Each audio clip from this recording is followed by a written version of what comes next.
Here's a reason they call it the Wild. In the far corners of the Pacific Northwest, where the fog swallows entire mountains and the forests hum with whispers older than time, things move that shouldn't exist. Campers vanish without a trace. Rangers refuse to patrol certain trails after dark.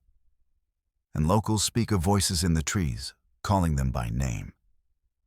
Tonight, verified fear takes you beyond the map, into 11 true stories that defy explanation, challenge belief, and prove one thing.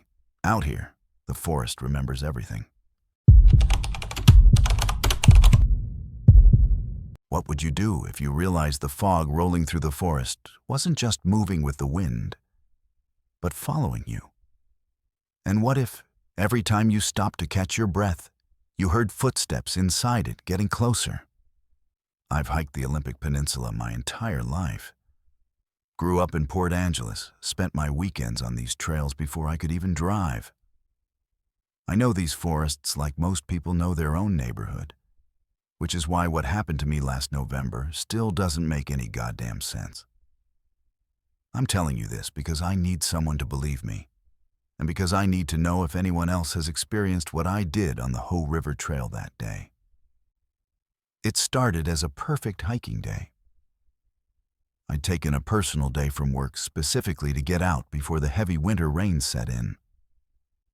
The forecast called for partly cloudy skies, no precipitation, temperatures in the low 50s. Ideal conditions. I hit the trailhead around 2 in the afternoon, planning a quick 8-mile out and back before sunset. The parking lot was empty, which wasn't unusual for a Wednesday in November. Tourist season was over, and the locals were mostly at work. I prefer it that way. The solitude is half the reason I hike. The first 3 miles were exactly what I expected. The Hoh rainforest in autumn is something else entirely. Massive Sitka spruces draped in moss, the air thick with that earthy smell of decomposition and growth happening simultaneously. Everything is green, on green, on green. So saturated, it almost hurts your eyes. The trail was muddy but manageable, and I was making good time. I'd seen a Roosevelt elk about a mile in, a few Steller's jays harassing each other in the canopy. Normal, peaceful, exactly what I needed after a brutal week at the office. I noticed the fog around mile marker 4. That itself wasn't strange. Fog is common in the rainforest, rolling in from the coast or forming in the valleys when the temperature drops. But this fog was different. It appeared suddenly, maybe 50 or 60 yards behind me on the trail, a solid wall of white that seemed far too dense for the weather conditions. I stopped and watched it for a moment, checking my weather app to see if conditions had changed. Nothing. Still partly cloudy, no fog advisory, no marine layer warnings. I kept walking, occasionally glancing back. The fog maintained its distance, always the same gap between us, maybe 50 yards, never closer, never farther. I told myself I was being paranoid, that I was just noticing it because I'd happened to look back at the right time. Fog doesn't follow people. Fog is water vapor governed by temperature, humidity, air pressure. It's meteorology, not something with intent. But then I stopped to take a drink from my water bottle, and the fog stopped too. I could see where it ended, a perfectly defined line across the trail, which isn't how fog works. Fog dissipates gradually. It doesn't have edges like a wall. I stood there for maybe 30 seconds, and the fog didn't advance or retreat. It just waited. My heart rate picked up. I started walking again, faster this time, and yes, I checked behind me. The fog resumed its movement, maintaining that exact same distance. I tried to rationalize it. Maybe there was a temperature gradient, a specific atmospheric condition creating a localized fog bank that happened to be moving at the same pace I was walking. It sounded stupid even in my head. But the alternative was worse. I decided to test it. I stopped abruptly and spun around, watching the fog. It took maybe 3 or 4 seconds, but it stopped. Then I heard the footsteps. Not the sound of wind rustling through the fog, not an animal moving through underbrush. Footsteps, human footsteps, boot on trail, that specific sound of someone walking toward you. They came from inside the fog, measured and steady, and they stopped when the fog stopped. Every rational part of my brain was screaming explanations at me. Another hiker I hadn't seen. Sound carrying strangely through the dense forest, my own heartbeat pounding in my ears. But I've been hiking alone for 20 years. I know what fear sounds like when it's trying to disguise itself as logic. I ran. Not jogging, not speed walking, full sprint. My backpack bounced against my spine, my water bottle fell out of the side pocket, and I didn't stop to grab it. The trail blurred beneath my feet. Roots and rocks I normally would have carefully navigated became obstacles I barely registered. My lungs burned in the cold air.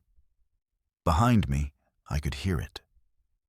The fog was moving faster. Not impossibly fast, but faster than fog should move, faster than wind could push it. And underneath that sound, or maybe inside it, those footsteps matched my pace. Running now? Chasing. I don't know how long I ran. Time does weird things when you're terrified. It felt like hours, but was probably only minutes. My legs were screaming, my throat raw from gasping in the cold air. I risked a glance backward and immediately wished I hadn't. The fog had closed some of the distance. It was maybe 30 yards behind me now, and it was darker than before, less like normal fog and more like smoke, thick and substantial. And the footsteps weren't just behind me anymore.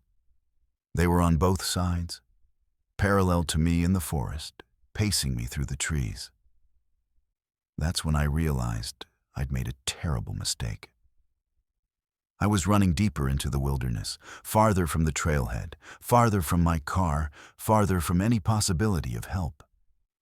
But turning around would mean running toward it, through it, and every instinct I had was screaming that going into that fog was not an option I would survive.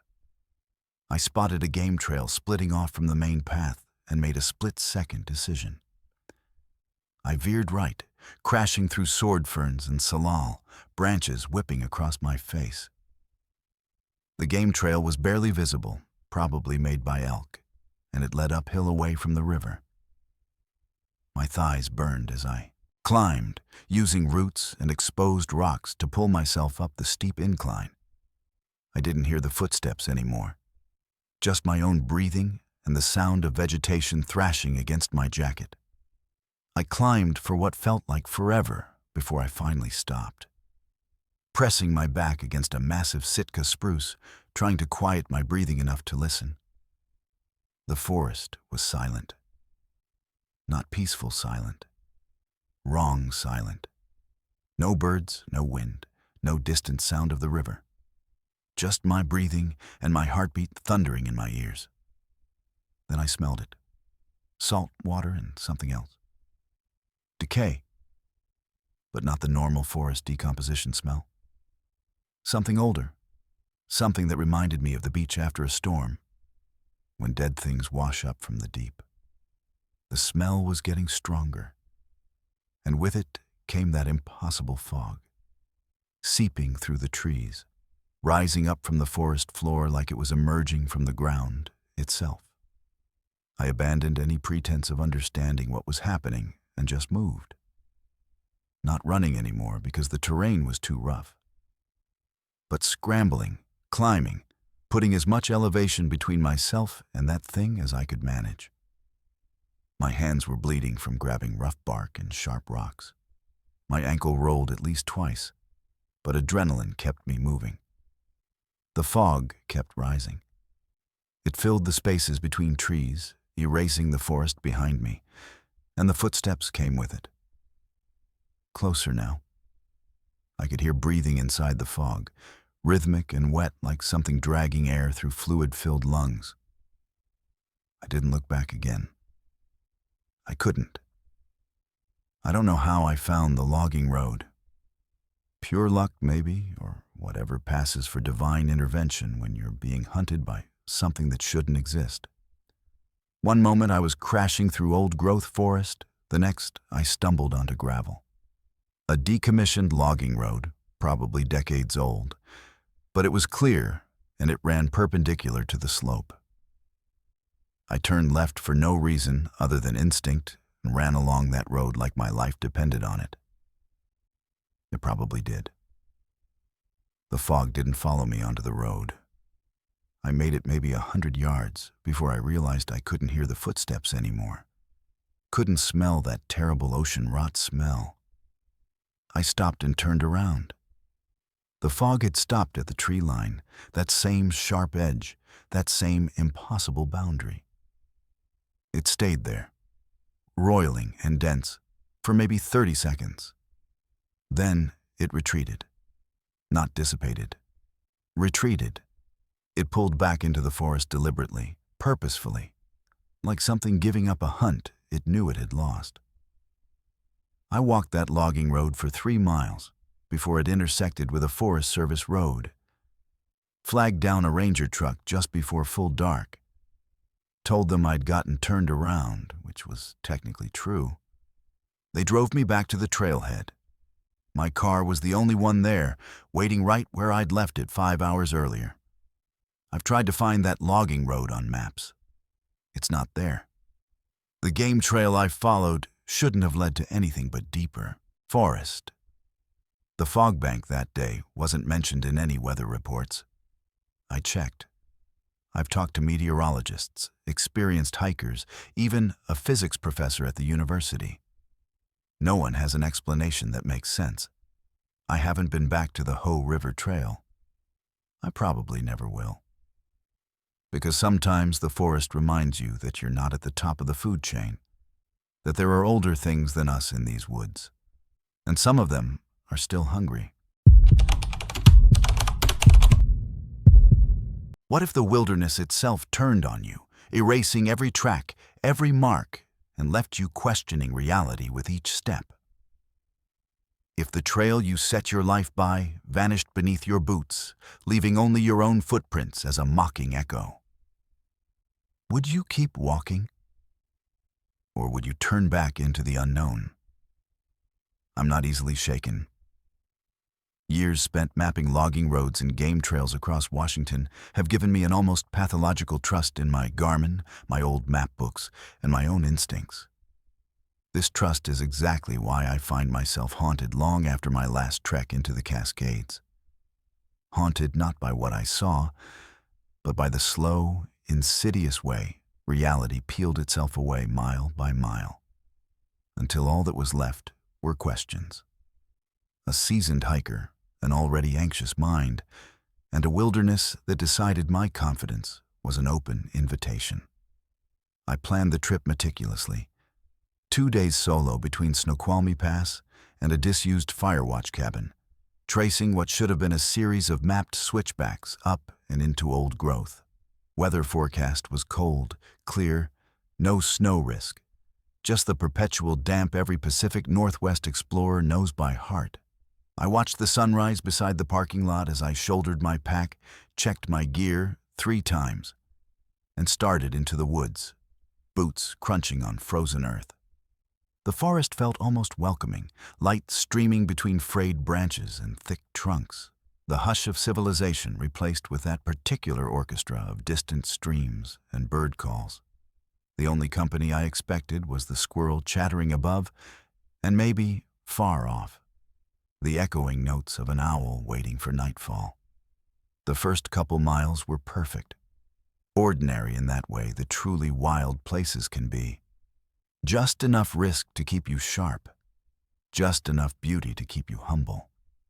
At marker 2, the trail was as clear as it had been on every map, wide enough in places to drive a truck through, switchbacks visible, moss and fallen branches offering familiar obstacles.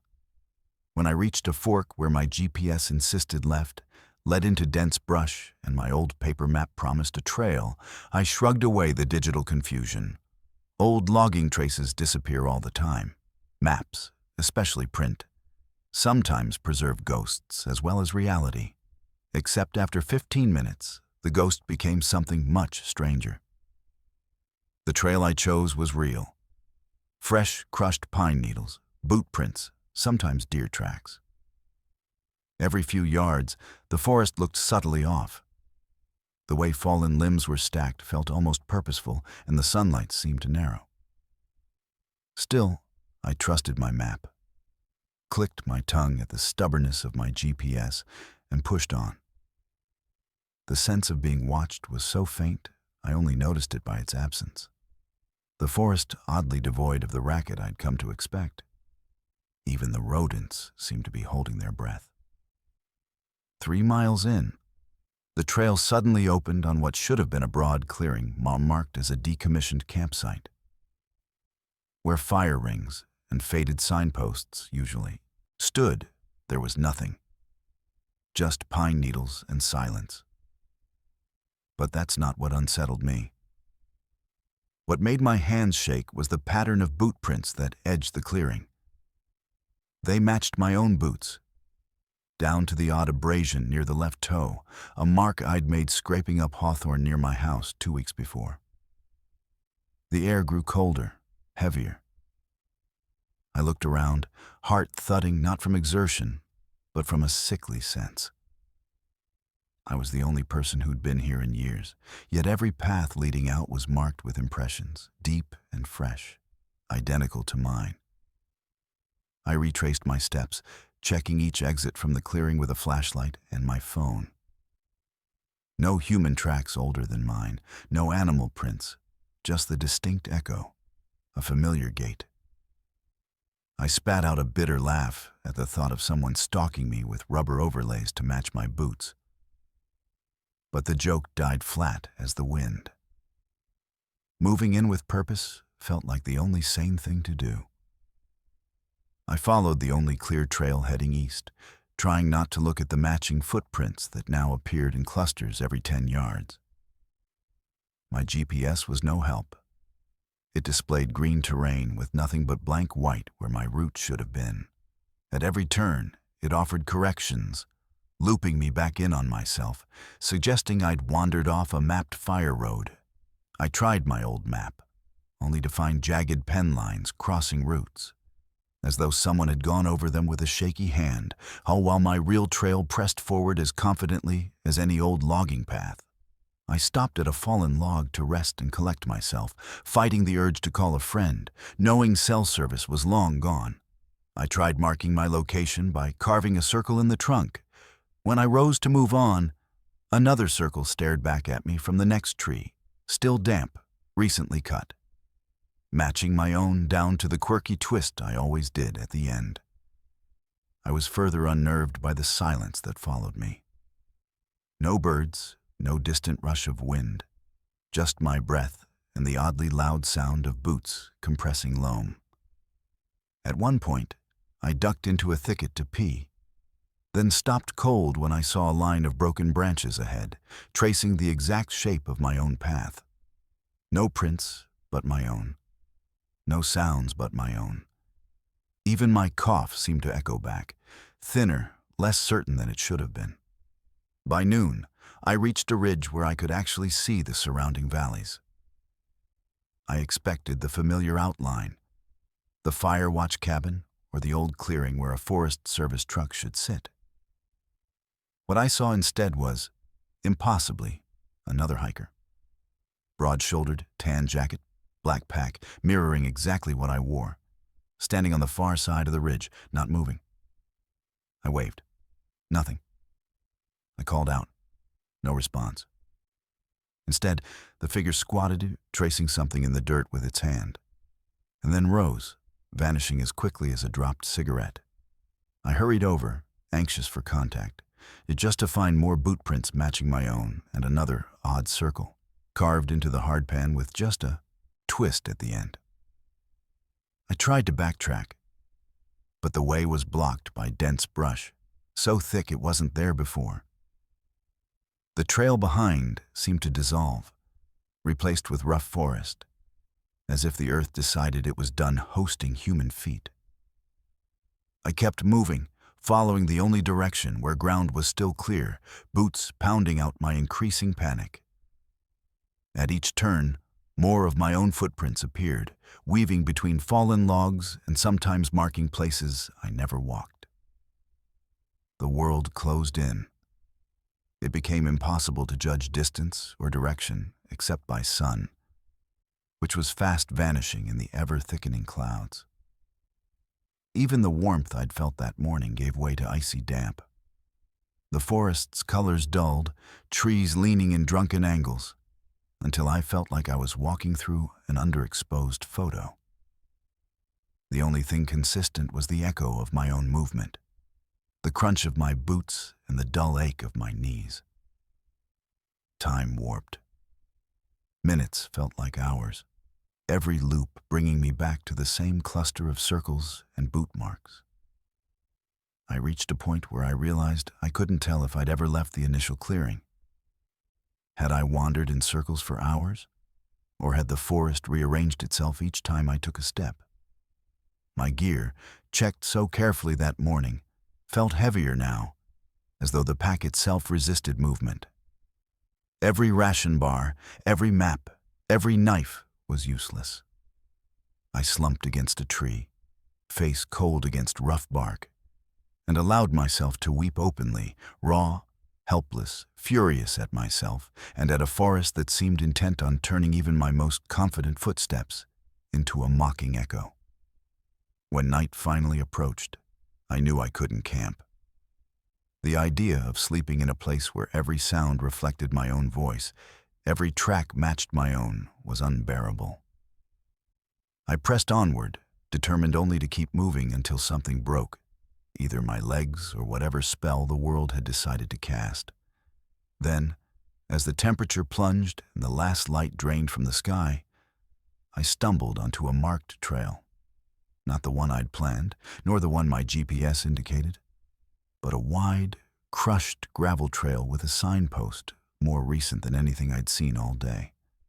My pack felt suddenly lighter, my boots less burdensome.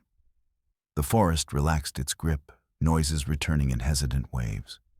Distant bird calls, a gust of wind. I sprinted that last mile, legs numb, heart thumping as reality stitched itself back together one step at a time.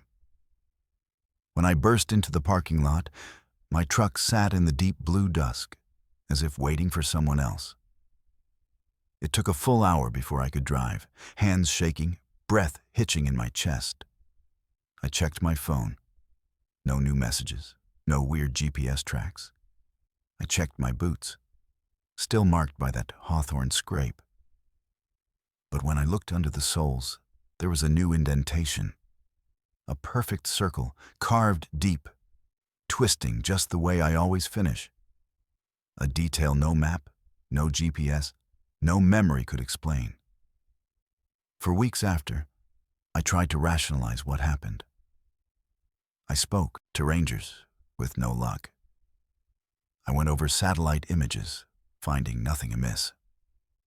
But every time I laced up my boots, I caught myself glancing down, half expecting to see circles staring up, half willing myself not to find any new tracks behind me.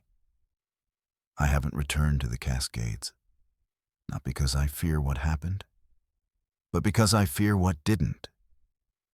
It's the uncertainty, the perfect imitation, the knowledge that some places can strip you of every certainty, leaving you alone with only yourself, and the footsteps that insist you are never truly alone. So if you ever find yourself lost, pursued only by your own echo in the woods, trust your instincts. But know this: not every path wants to be followed, and not every echo is yours alone. Some trails, some forests, remember us all too well. I'm a scientist. I deal in facts, measurements, observable phenomena. I don't believe in ghosts, cryptids, or anything that can't be explained through rational inquiry. At least, I didn't. But after 6 nights camped alone near Mount Rainier, watching those rock cairns multiply around my tent with mathematical precision, I've had to reconsider what constitutes rational thought. This is my account, written exactly as it happened, because documentation is all I have left to prove I'm not losing my mind. My name is Adriana, and I'm a volcanologist specializing in glacial retreat patterns. I was conducting a solo research trip to document ice loss on the Emmons Glacier, which required establishing a base camp at approximately 9,000 feet, well above the tree line, in an area that sees maybe a dozen visitors per year outside climbing season. I chose late September specifically because the weather window was closing, and I needed uninterrupted time for measurements. The solitude was a feature, not a bug. I've done this work for 11 years, across 3 continents. I'm comfortable alone. I'm methodical. I follow protocols. Day 1 was textbook. I hiked in with 50 pounds of equipment, set up my tent on a flat saddle with clear sight lines in all directions, and spent the afternoon taking initial measurements. The landscape up there is stark, almost lunar. Gray volcanic rock, patches of stubborn alpine vegetation, and the massive white bulk of the glacier dominating the eastern horizon. The air was thin and cold, the sky that deep alpine blue that makes you feel like you're standing on the edge of space. I ate a freeze-dried meal, documented the day's work in my field journal, and fell asleep to the sound of distant ice cracking as the glacier shifted in the night. I woke on day 2 to find a single cairn 10 feet from my tent. 5 rocks stacked in a neat pyramid, each stone carefully balanced. I documented it with photos, measurements, GPS coordinates. My first thought was another researcher or a climber passing through, though I'd seen no one and the nearest established route was miles away. The rocks were local basalt, nothing unusual about them except their arrangement. I noted it in my journal and went about my work, spending the day at the glacier face taking core samples and temperature readings. That night, I made a point of scanning the area before bed. No cairns except the original. Clear sky, temperature dropping to the low 20s, frost forming on the tent fly. I sealed myself in, and read for an hour by headlamp, then slept. Day 3, 2 cairns. The original was still there, untouched. The new one sat 15 feet away on the opposite side of my tent. 6 rocks this time, stacked with the same careful precision. I felt the first flutter of unease, but I'm trained to observe before concluding. I spent an hour examining both cairns, looking for footprints, disturbed ground, any sign of human presence. The volcanic soil was hard-packed and showed nothing. I set up my trail camera facing the tent perimeter, checked the batteries twice, and made sure the motion sensor was functioning. Whatever was building these cairns would be documented. The day's work took me 3 miles across a rough terrain to a secondary measurement site. I returned exhausted as the sun dropped behind Rainier's western shoulder, casting the entire basin into deep shadow. 3 cairns now formed a rough triangle around my tent, each one containing 7 rocks. The trail camera showed nothing. I reviewed every frame, 8 hours of footage showing only the tent, the rocks, and occasional small birds. No people, no animals large enough to move stones, just empty frames. And then suddenly, between one frame and the next, the 3rd cairn appeared. No transition, no movement, just absence, and then presence. I'm ashamed to admit I considered leaving. But I'm also stubborn, and the scientist in me needed an explanation. Weather phenomenon? Seismic activity causing rocks to tumble into formations? I knew both ideas were absurd, even as I wrote them in my journal. Rocks don't stack themselves in perfect pyramids. They don't appear in the 3-second gap between trail camera captures. Day 4.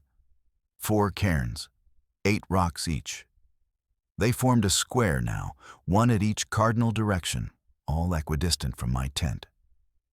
I hadn't heard anything during the night. No footsteps, no sounds of rocks scraping.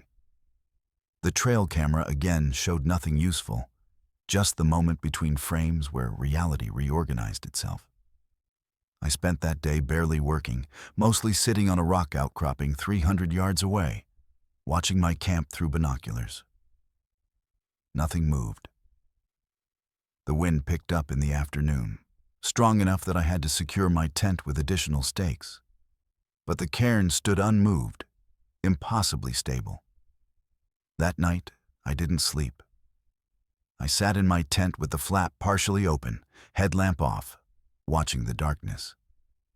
The stars were overwhelming at that altitude, the Milky Way so bright it cast faint shadows. Around 2 in the morning, I heard it. Not footsteps, not wind. A sound like rocks clicking together, rhythmic and deliberate, coming from all 4 directions at once. I grabbed my spotlight and flooded the area with light. 5 cairns now, the new one directly in front of my tent entrance. 9 rocks. I'd been watching. I'd been listening. It appeared anyway. Day 5. 6 cairns. 10 rocks each. They formed a circle now, with my tent at the center, each cairn precisely placed like points on a compass. I'd stopped pretending this was natural.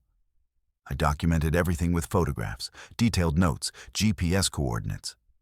I checked my altimeter obsessively, wondering if oxygen deprivation was causing hallucinations. But my blood oxygen levels were normal. I was eating, hydrating, following every protocol. The cairns were real.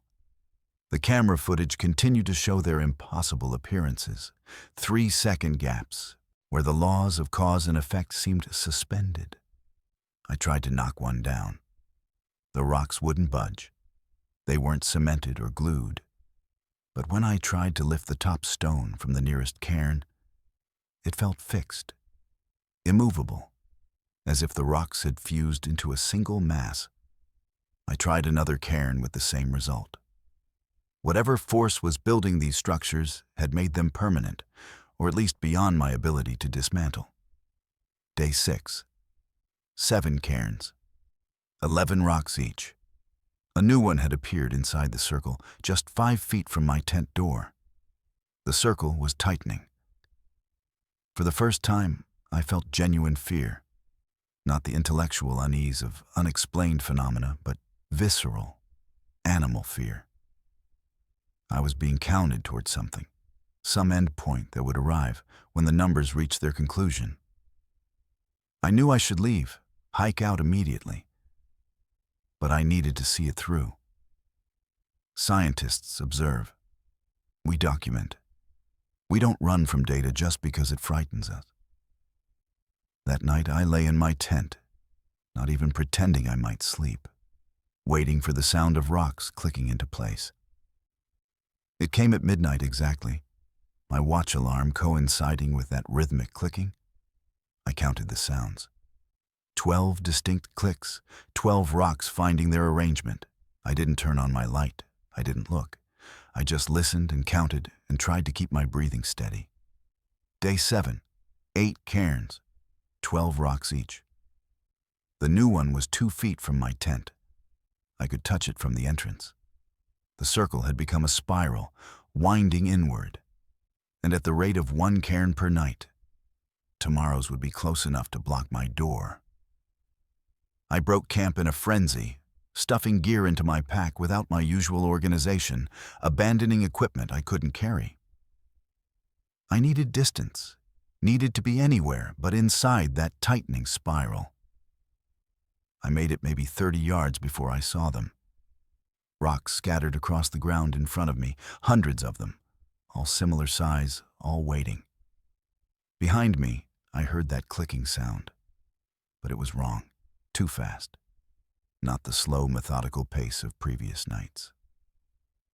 I turned and saw all 8 cairns collapsing simultaneously, rocks tumbling and rolling, but not falling randomly. They rolled toward me, gathering speed, and then they stopped, just stopped, scattered in patterns that formed numbers. Dates, coordinates, mathematical sequences I recognized from my own research data. I ran with 50 pounds on my back, ran until my lungs burned and my legs threatened to give out, ran until the alpine basin was behind me, and I dropped below the tree line into blessed forest, where rocks stayed on the ground like they were supposed to. I didn't stop until I reached the ranger station, nearly 12 miles. A hike that should have taken 6 hours compressed into 3 by pure adrenaline and terror. The rangers were kind. They listened to my story with the careful attention people use when they're worried about your mental state. They offered to retrieve my abandoned equipment. But when they hiked up 3 days later, they found nothing. No cairns, no camera, no scattered rocks forming patterns. Just an empty campsite and wind-scoured volcanic soil that looked undisturbed for years. I still have my journal, my photographs, and the trail camera footage I'd transferred to my phone each night. The images are there, undeniable, time-stamped and GPS tagged. 8 cairns in a spiral, 12 rocks each. But I also have the final entry I don't remember writing, dated for day 8 in handwriting that looks like mine but isn't quite right. It just says 13 over and over, filling 3 pages, the numbers getting larger and more frantic. I've tried to find explanations. Sleep deprivation, altitude sickness, some kind of fugue state. But the data doesn't lie, and I'm left with documentation of something that shouldn't exist, arranged in patterns that suggested intention, counting towards something I'm grateful I didn't stay to witness. I haven't returned to alpine research. I work in labs now, where rocks stay in labeled containers and nothing rearranges itself in the night. Some phenomena aren't meant to be observed. Some counts aren't meant to reach their conclusion. And some places in the wilderness operate on mathematics we were never meant to understand. You ever been underground when you realize the earth isn't as dead as you thought? I'm talking real underground. Not some tourist cave with handrails and mood lighting. I'm talking miles of darkness where your headlamp is the only star in an ancient universe that predates human existence by millennia. That's where I was when I learned that some places breathe, and what breathes can also hunger. Name's Kylian. I've been a recreational spelunker for about 7 years, mostly exploring lava tubes throughout Oregon and Washington. There's something pure about it, something that strips away all the bullshit of modern life. Down there, it's just you, the rock, and the absolute silence that makes you understand how loud the world above really is. Most of the tubes I explore are mapped, documented, safe as anything underground can be. But every so often you hear about unmapped systems, virgin passages that maybe only 1 or 2 people have ever seen. That's the real draw for guys like me. The possibility of being the first human eyes to see a formation that's been growing in darkness since before civilization existed. I heard about the tube system near Bend from a guy named Rodrigo who worked at a climbing gym I frequent. He'd stumbled on an entrance while hiking off-trail, marked it on his GPS, but never went in deep because he was alone. And that's rule 1 of caving, never go alone. He showed me photos of the entrance, a collapsed ceiling section that opened into what looked like a substantial passage. We planned to explore it together, but Rodrigo broke his ankle 2 weeks before our scheduled trip. Compound fracture, surgery, the whole deal. He'd be off his feet for months. I should have waited. Should have found another partner or just let it go. But I'd already taken the time off work, already had my gear packed. And I kept looking at those photos Rodrigo had sent. The entrance was clean, the passage looked stable, and I told myself I'd just do a preliminary survey, mark it properly, and come back with a full team later. I'd gone into dozens of tubes. I knew what I was doing. Pride and impatience, that's what really drove me into that hole in the ground. The hike to the entrance took 3 hours through dense pine forest and over terrain that had no business being called a trail. When I finally found the collapse, it was exactly as Rodrigo had described. A section where the tube's ceiling had given way maybe a decade ago, creating a skylight that opened into the passage below. I rappelled down about 40 feet and found myself in a lava tube maybe 15 feet in diameter, the walls that characteristic ropey texture of Pahoho flow. My headlamp beam disappeared into darkness in both directions. I chose to go east, arbitrary as any decision made in the dark. The passage was stable, the floor covered in breakdown rock and volcanic dust that hadn't been disturbed in years. I marked my route with reflective tape every 50 feet, standard practice, and kept one eye on my GPS tracker even though I knew it wouldn't work once I got deep enough. The silence was total. That special quality of quiet you only get underground where there's literally nothing to make sound except you. About 30 minutes in, I noticed the air current. Not unusual in lava tubes. They often connect to multiple surface openings, creating natural ventilation. But this current was strange. It wasn't constant. It pulsed. 3 seconds of air moving past my face, 3 seconds of stillness, then 3 seconds of air again, regular as a heartbeat. I stopped to feel it, holding my hand up. The rhythm never varied. In, out, pause. In, out, pause. I told myself it was atmospheric pressure equalizing, some quirk of the tube geometry creating regular pulses. Caves do weird things with air. I'd experienced strange winds before, even heard singing rocks in slot canyons where wind creates eerie harmonics. This was just another geological oddity. I marked it in my notes and kept moving. The passage began to slope downward, gentle at first, then more pronounced. My altimeter showed I'd descended another 100 feet over the course of maybe 20 minutes. The tube walls were changing too, becoming smoother, the ropey texture giving way to something that looked almost polished. I ran my hand along the surface, and it was slick. Not wet exactly, but like touching glass that's been breathed on. The air current was stronger now, the rhythm more pronounced, and I could hear it. A soft whistling sound on the exhale, a subtle rush on the inhale. That's when I smelled it. Sulfur, definitely. But also something organic, something that reminded me of the time I'd found a dead deer in the woods behind my house. 3 days into decomposition. The smell came with the exhale, that 3-second pulse of air pushing out from deeper in the system. I almost turned back then. Every instinct was saying this wasn't right, wasn't normal, that lava tubes don't smell like rot and they definitely don't breathe with metronomic precision. But I could see light ahead. Not daylight, but a faint bioluminescent glow, green-blue and pulsing in time with the air current. I'd heard of glowworms in caves, certain types of fungi that produce light, and the scientist in me wanted to document it. I pushed forward, breathing through my mouth to avoid the worst of the smell, and emerged into a chamber that made me forget everything I'd learned about volcanic geology.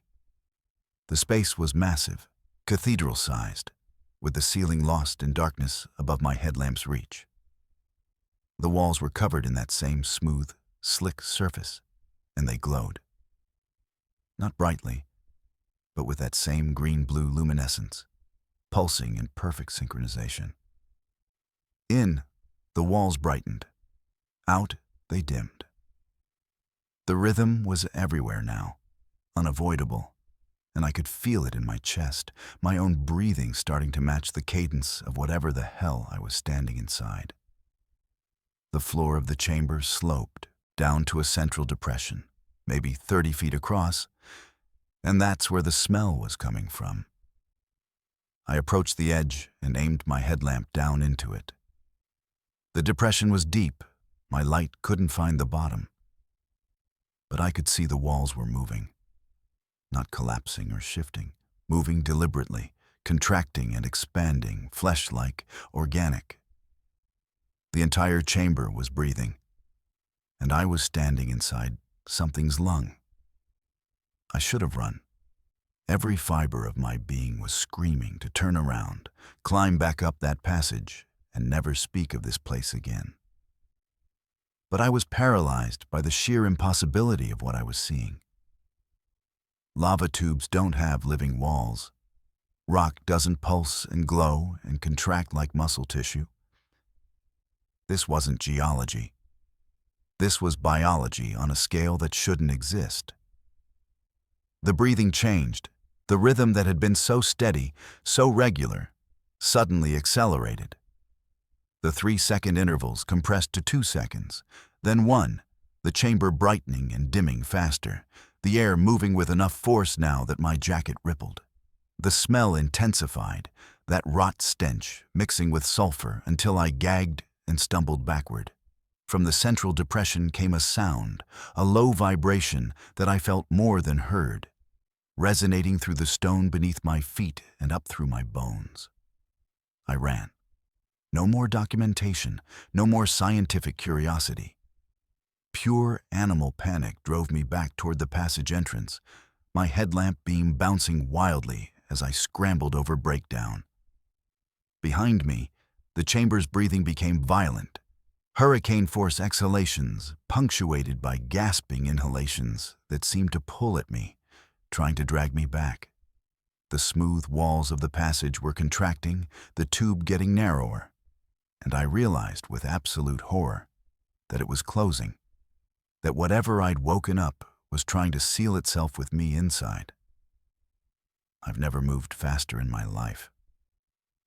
The reflective tape markers flew past in a blur, each one a small mercy that I was still on the right path. The passage walls were warm now, hot even, and getting hotter. The slick surface was secreting something, a clear fluid that made the floor treacherous. I slipped, fell hard on my shoulder, got up and kept running. The breathing was right behind me, each exhalation a blast of fetid air that pushed me forward like a hand at my back. I saw the entrance collapse ahead, that beautiful circle of gray daylight, and I've never been so grateful for the sight of sky in my life. The rope was still there, hanging like salvation. I grabbed it and climbed, hand over hand, my shoulders screaming, my lungs burning. Below me, the passage exhaled one final time, a roar of expelled air that shot up through the opening like a geyser, hot and reeking and angry.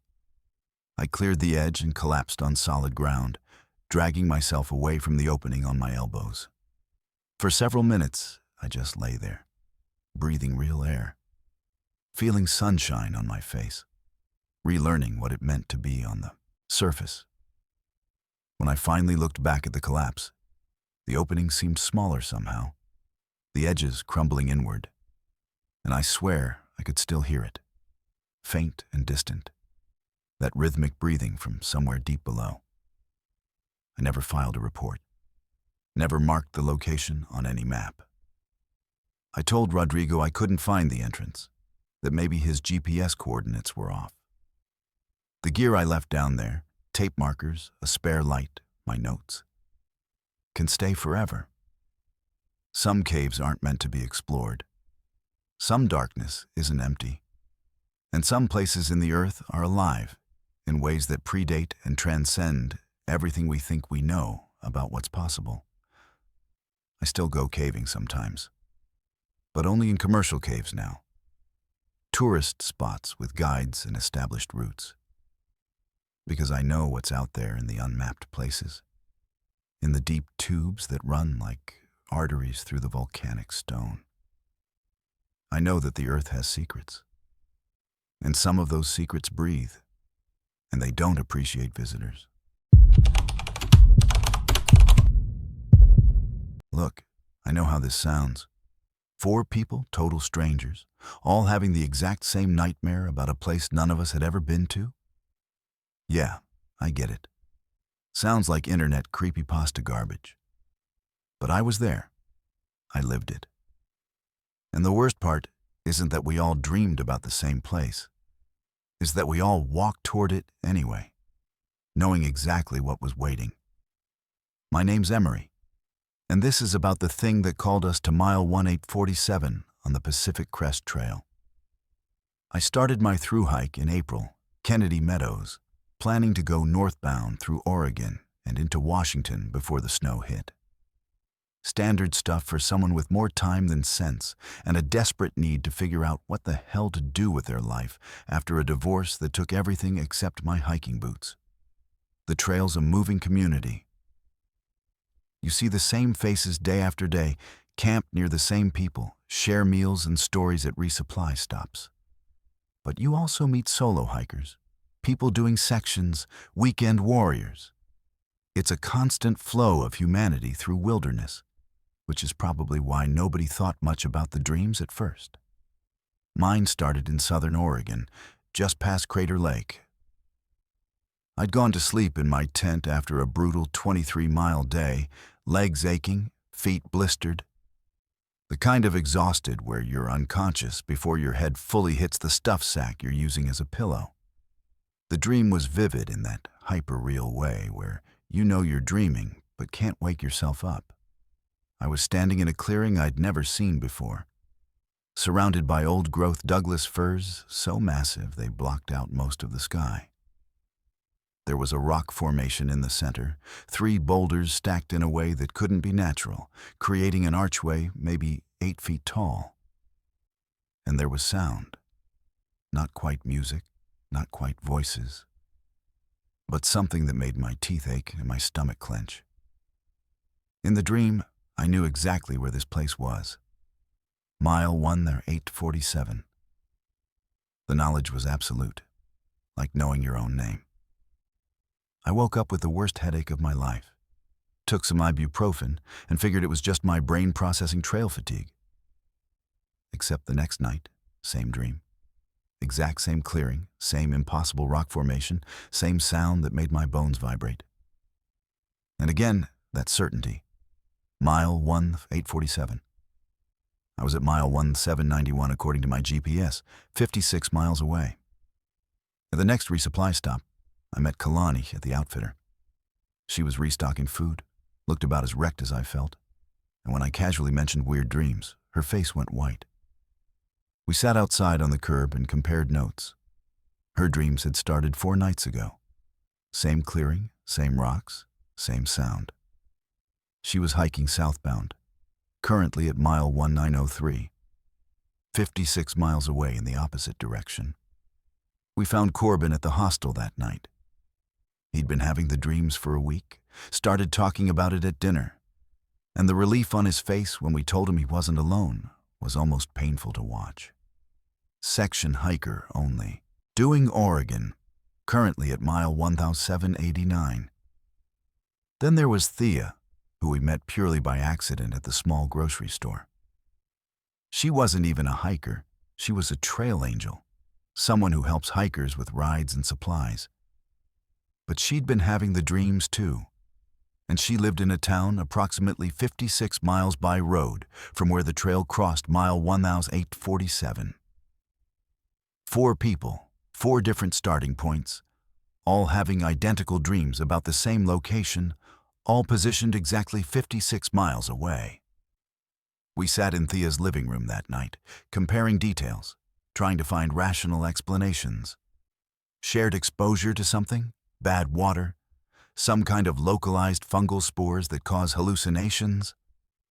But we'd all been in different locations when the dreams started, eating different food, drinking from different sources. The only commonality was the trail itself, and that specific destination that none of us had reached yet. Corbin suggested we just avoid mile 1847 entirely. skip that section, get a trail angel to shuttle us past it. Problem solved. But Kalani pointed out that skipping trail miles went against everything a through hike represented. And besides, what if the dreams didn't stop? What if they got worse? Thea, who had no obligation to any of this, said she felt compelled to go there. That the dreams weren't just random synapses firing, but something calling her. I didn't want to admit it, but I felt it too. The pull.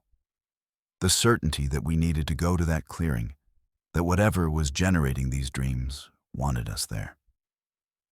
We decided to go together.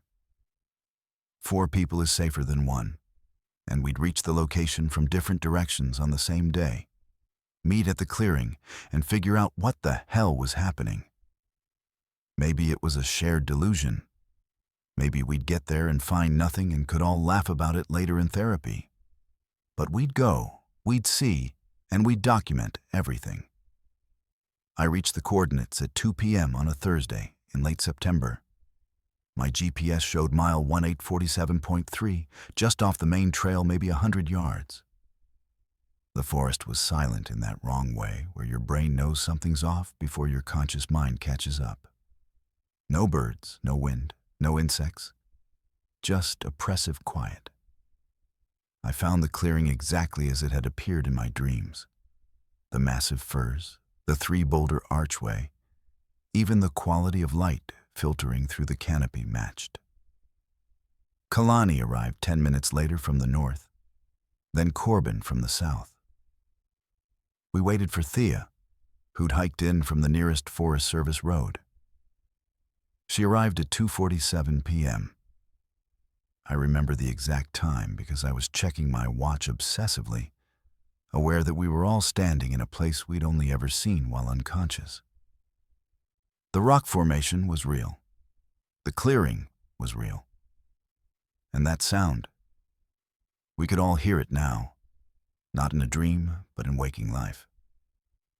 It came from the archway, a low-frequency hum that you felt more than heard, that made your chest cavity resonate and your vision blur slightly at the edges. Corbin approached the archway first. He's braver than me, or maybe just more reckless. He got within 5 feet before he stopped, his whole body going rigid. He turned to look at us, and his face was wrong. Not disfigured, not obviously changed, but wrong in the way a reflection in a warped mirror is wrong. His mouth moved, but the words came out delayed, like watching a badly dubbed movie. He said, "Don't come closer. It's not what we thought. It's not..." And then he stepped through the archway. He didn't disappear. That would have been almost easier to process. Instead, he was just on the other side, standing in the same clearing, visible through the gap between the boulders. But there were 2 of him. One standing in front of the archway, one standing behind it, both moving in perfect synchronization. Then 4 of him, then 8. Multiplying with each second, each version standing in the exact same position, layered over each other like a glitched video game texture. Kalani screamed. Thea grabbed my arm hard enough to bruise. And Corbin, all the versions of him, turned to face us with expressions of absolute terror. His mouth opened and that sound came out, that same humming drone from the dreams, but louder now, deafening, and it was coming from all of him at once. Dozens of voices overlapping into a chorus that shouldn't exist. I don't remember deciding to run. I just remember running, crashing through underbrush, my pack forgotten, my hiking poles dropped somewhere behind me. Kalani was beside me, then ahead of me, and Thea was screaming something I couldn't make out over the sound of my own heartbeat. We ran until the forest sounds came back, until we could hear birds again and wind and the normal acoustic landscape of the wilderness. We ran until my lungs were burning and my legs gave out, and I collapsed against a tree, gasping and sobbing and trying to understand what I'd just seen. Thea had her phone out, trying to call for help. But there was no signal. There's never signal that deep in the wilderness. Kalani was rocking back and forth, repeating, "He's still there, he's still there," over and over.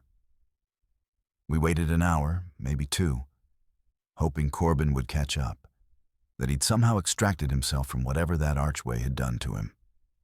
He never came.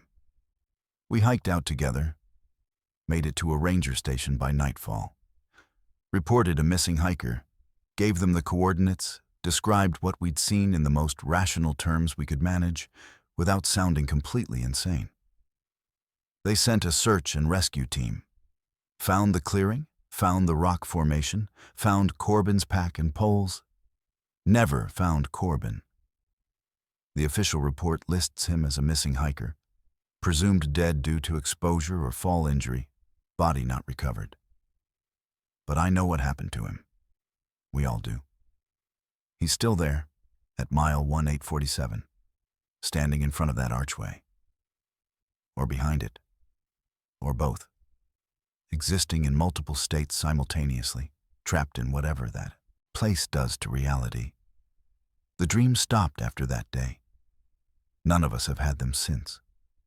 But sometimes, late at night when I can't sleep, I wonder if Corbin dreams. If all those versions of him share the same nightmares, or if each one is separate, alone, screaming in perfect synchronization where no one can hear. I finished my through hike, skipped that section, obviously, got a shuttle past mile 1840 to mile 1855, and kept going north. Made it to Canada, got my trail name, checked all the boxes. But I know I didn't really complete it. There's a 15-mile gap in my journey that I'll never fill, and a clearing I'll never return to, and a friend who answered a call that should never have been made. The Pacific Crest Trail is 2,650 miles of some of the most beautiful wilderness in North America. I'd recommend it to anyone. Just maybe skip mile 1847. Trust me on that one. They say the ocean keeps secrets. I used to think that was poetic nonsense, the kind of thing people put on motivational posters next to pictures of sunsets. Then I spent 3 weeks studying tide pools on the southern Oregon coast and learned that some secrets have voices, and some of those voices know things they shouldn't. This happened to me. Every word is true. I'm a marine biologist named Malia, and I need to tell someone before I forget my own name. The research grant was a dream come true. 3 weeks of solo fieldwork documenting microbial communities in intertidal zones, specifically focusing on extremophile bacteria that thrive in the harsh conditions where ocean meets land. My university gave me a stipend, access to a small cabin right on the coast, and the freedom to work at my own pace. I'd be collecting samples during low tide cycles, which meant a lot of pre-dawn work and late evening sessions. Perfect. I've always preferred working alone, and the coast in October is cold enough that tourists stay away. Just me, the rocks, and the endless rhythm of waves. The cabin was basic but functional, perched on a bluff overlooking a stretch of coastline that saw maybe 3 visitors a year. The nearest town was 12 miles inland, close enough for supply runs, but far enough that I had complete isolation. I arrived on a Monday, spent Tuesday organizing my equipment and mapping the tide pool clusters I'd be sampling. The pools were incredible. Some no bigger than a dinner plate, others the size of small cars, all teeming with anemones, urchins, crabs, and the microscopic life I was there to study. I started hearing the voices on my 4th day. The first low tide was at 5:47 a.m., still dark, and I was working by headlamp, carefully scraping biofilm samples from rocks and transferring them to collection vials. The sound of surf was constant, a white noise backdrop I'd already learned to tune out. But underneath it, I heard something else. Whispering, faint like multiple people having quiet conversations just out of earshot. I looked around, headlamp beam cutting through the darkness, but the beach was empty. Just me and the tide pools and the receding ocean. I went back to work, convinced it was just the water moving through rock channels, acoustic tricks caused by the complex geography. But the whispering continued, and as the sky started to lighten, I could almost make out words. Not clearly, but the cadence was definitely language, definitely human. I moved closer to the largest tide pool, a kidney-shaped depression maybe 10 feet across and 3 feet deep at its center. The whispering was louder there, emanating from the water itself. I'm a scientist. My first thought wasn't supernatural. It was biological. Pistol shrimp can create sounds through cavitation bubbles. Certain fish vocalize. Maybe I was hearing some species I wasn't familiar with. Sound waves traveling through the water in unusual ways. I leaned over the pool, ear close to the surface, trying to identify the source. That's when I heard my name. Clear as glass, a voice from the water said, "Malia." I jerked back so hard I dropped my collection kit. Vials scattered across the rocks, one rolling into the tide pool with a small splash. I stood there, heart hammering, staring at the water. The surface was calm except for the small ripples from the dropped vial. Anemones waved their tentacles. A hermit crab scuttled across a rock. Everything normal, everything explicable. Except I had definitely heard my name spoken from that pool. I told myself I was exhausted, that I'd gotten up too early, that my brain was playing tricks in the pre-dawn darkness. I gathered my scattered equipment and moved to a different cluster of pools 50 yards down the beach. But even there, I heard it. Fainter, but unmistakable. Voices discussing things in tones too low to fully comprehend, and occasionally, cutting through the murmur, my name. Always my name. Never shouted, always spoken conversationally. Like the tide pools were having discussions about me.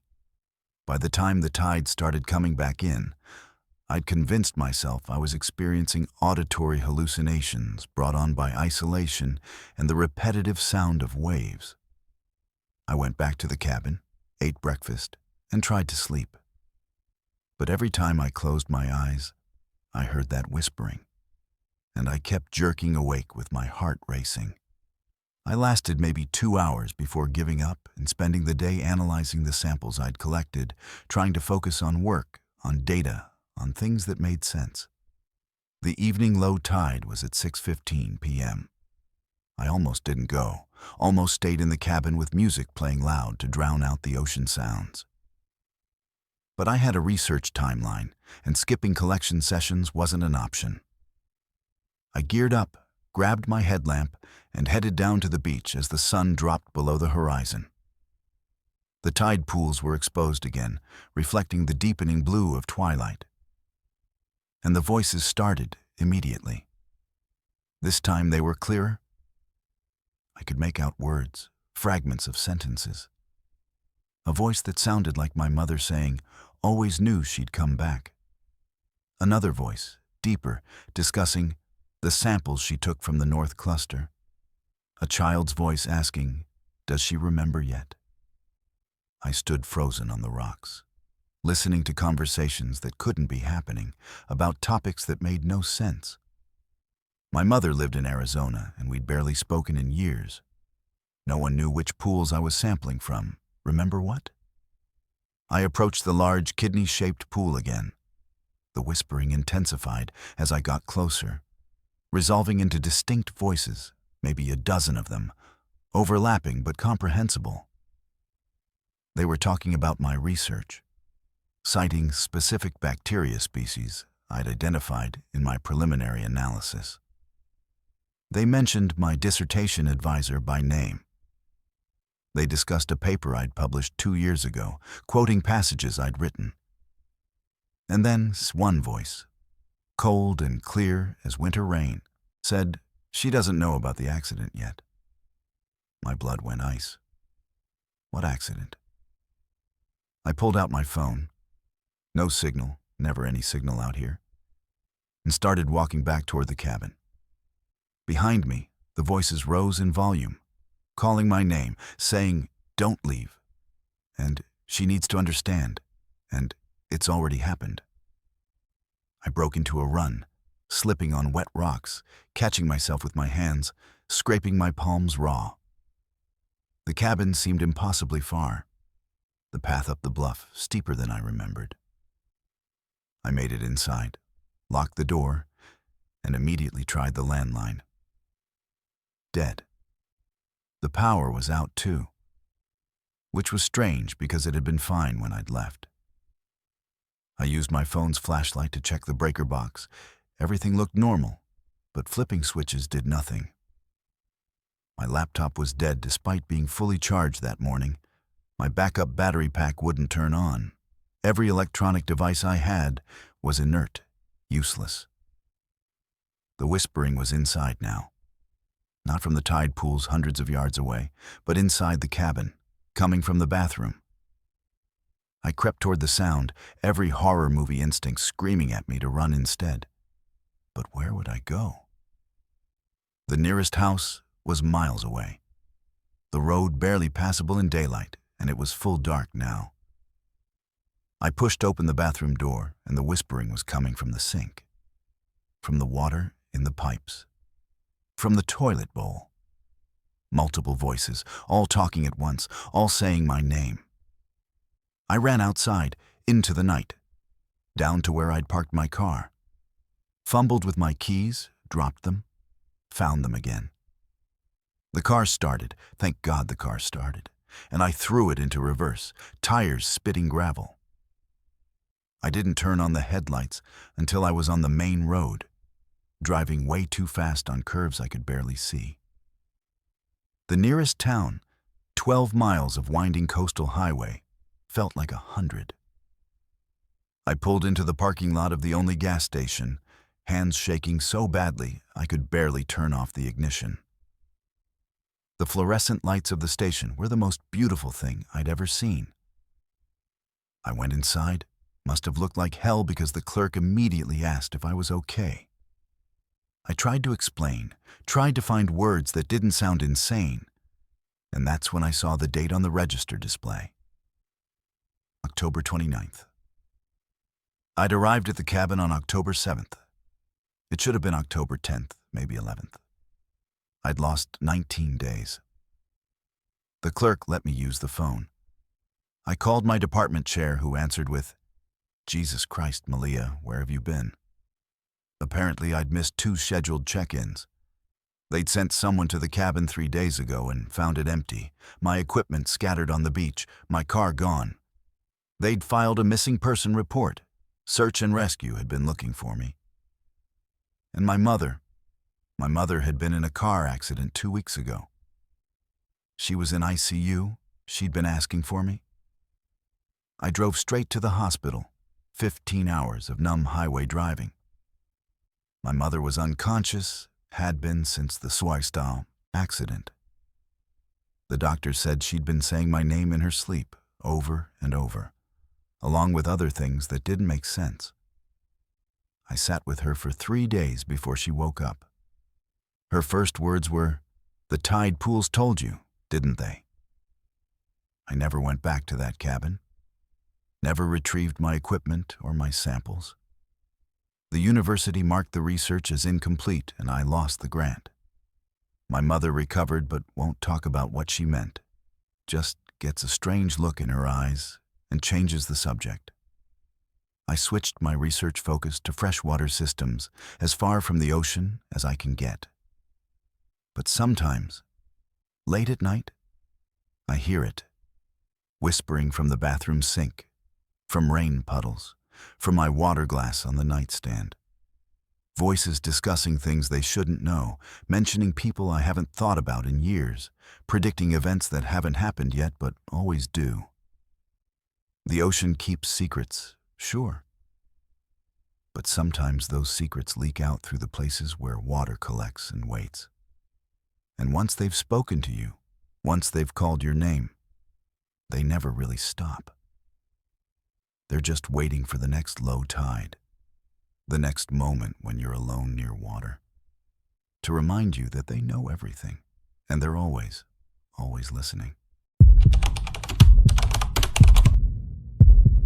I document the impossible for a living, not ghosts or UFOs or any of that tabloid garbage.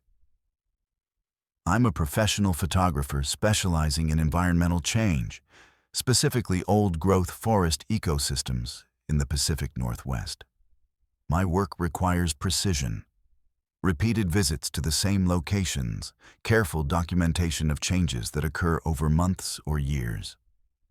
I use fixed camera positions, GPS coordinates accurate to within 3 feet, and I keep meticulous records.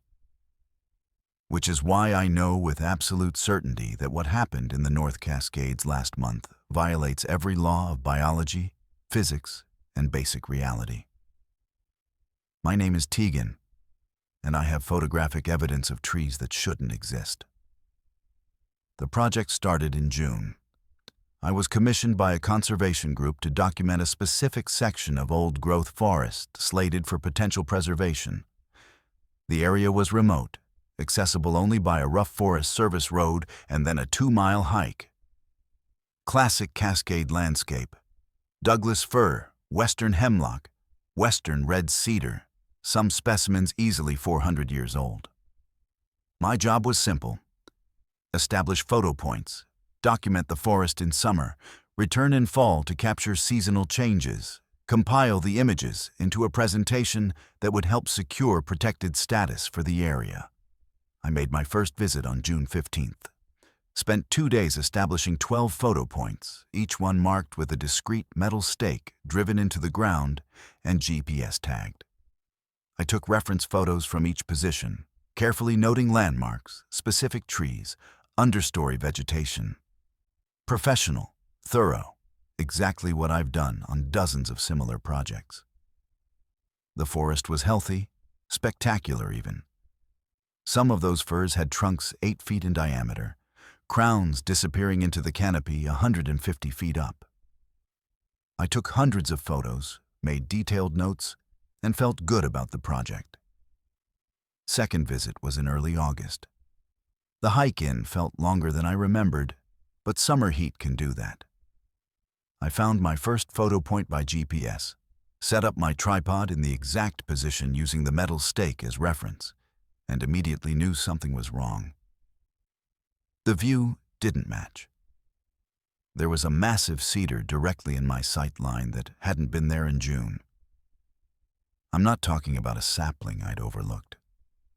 This was a mature tree, at least 3 feet in diameter, covered in the kind of deeply furrowed bark that takes centuries to develop. I checked my June photos. No cedar. The sightline had been clear, showing a cluster of hemlocks about 50 yards out. Those hemlocks were still there, but now the cedar stood between my position and them. I checked my GPS 3 times. Correct coordinates. I checked the metal stake. Still there, exactly where I'd placed it. But the forest had changed in a way that wasn't possible. I documented it. That's what I do. When something doesn't make sense, you photograph it and sort it out later. I moved to photo point 2. Same problem. A Douglas fir that hadn't existed in June now dominated the frame, easily 6 feet in diameter, with the drooping branch structure and fire-scarred bark of an ancient specimen. Points 3, 4, and 5 showed similar impossibilities. New trees, all of them massive and mature, standing in positions that had been empty forest floor 2 months earlier. At point 6, I found my first piece of evidence that I wasn't losing my mind. There was a tree, a huge western red cedar, growing directly through a fallen log I'd specifically noted in my June documentation. The log was still there, still decomposing, covered in the same shelf fungi. but the cedar trunk passed through it, like the log was incorporeal, bark and wood occupying the same space. I touched both. They were solid, real, physically impossible. I spent the rest of that day obsessively checking and rechecking. I pulled out my printed reference photos and held them up, comparing them to the current view. The differences were undeniable. Trees that hadn't existed were now present, and not saplings that had grown quickly. These were ancient giants that would have taken 300 or 400 years to reach their current size. I photographed everything from every angle, took measurements, collected bark samples. By the time I hiked out, I had 800 new photos and a growing certainty that something fundamentally wrong was happening in that forest. I spent 3 weeks analyzing the data, comparing images, running them through photogrammetry software to detect tampering. Nothing. The photos were genuine. The GPS data was accurate. The physical evidence, bark samples, measurements, all indicated trees of significant age. I reached out to my contact at the conservation group, carefully explaining what I'd found without sounding completely insane. They were skeptical, but interested enough to fund another visit. Third visit was September 23rd. I brought a colleague this time, another photographer named Denver, who I trusted to be objective. We hiked in together, and I explained the situation as neutrally as possible. When we reached photo point 1, his reaction matched mine. The cedar was still there, but now there were 2 more massive firs that hadn't been present in August. The tree line, the clear demarcation between old growth and the younger forest, had moved, shifted lower down the slope by at least 50 yards, and the new section was filled with centuries-old trees. Denver took his own photos while I worked through my established points. Every single location showed new growth, and by new, I mean ancient. At point 9, we found a hemlock that was growing from a rocky outcrop that I knew for a fact had been barren in June. The tree's roots wrapped around the stone in patterns that would have taken decades to form. Denver measured the tree's circumference, calculated its likely age based on ring counts from similar specimens, and came up with an estimate of 250 years, minimum. We camped that night near the forest edge, too unsettled to hike out in the dark. I couldn't sleep. Around 2 a.m. I heard it, a sound like wood creaking, but sustained, rhythmic. I left the tent and stood in the darkness, listening. The sound came from multiple directions, deep groans and pops like old houses settling. But this was the forest making those sounds. Denver heard it too.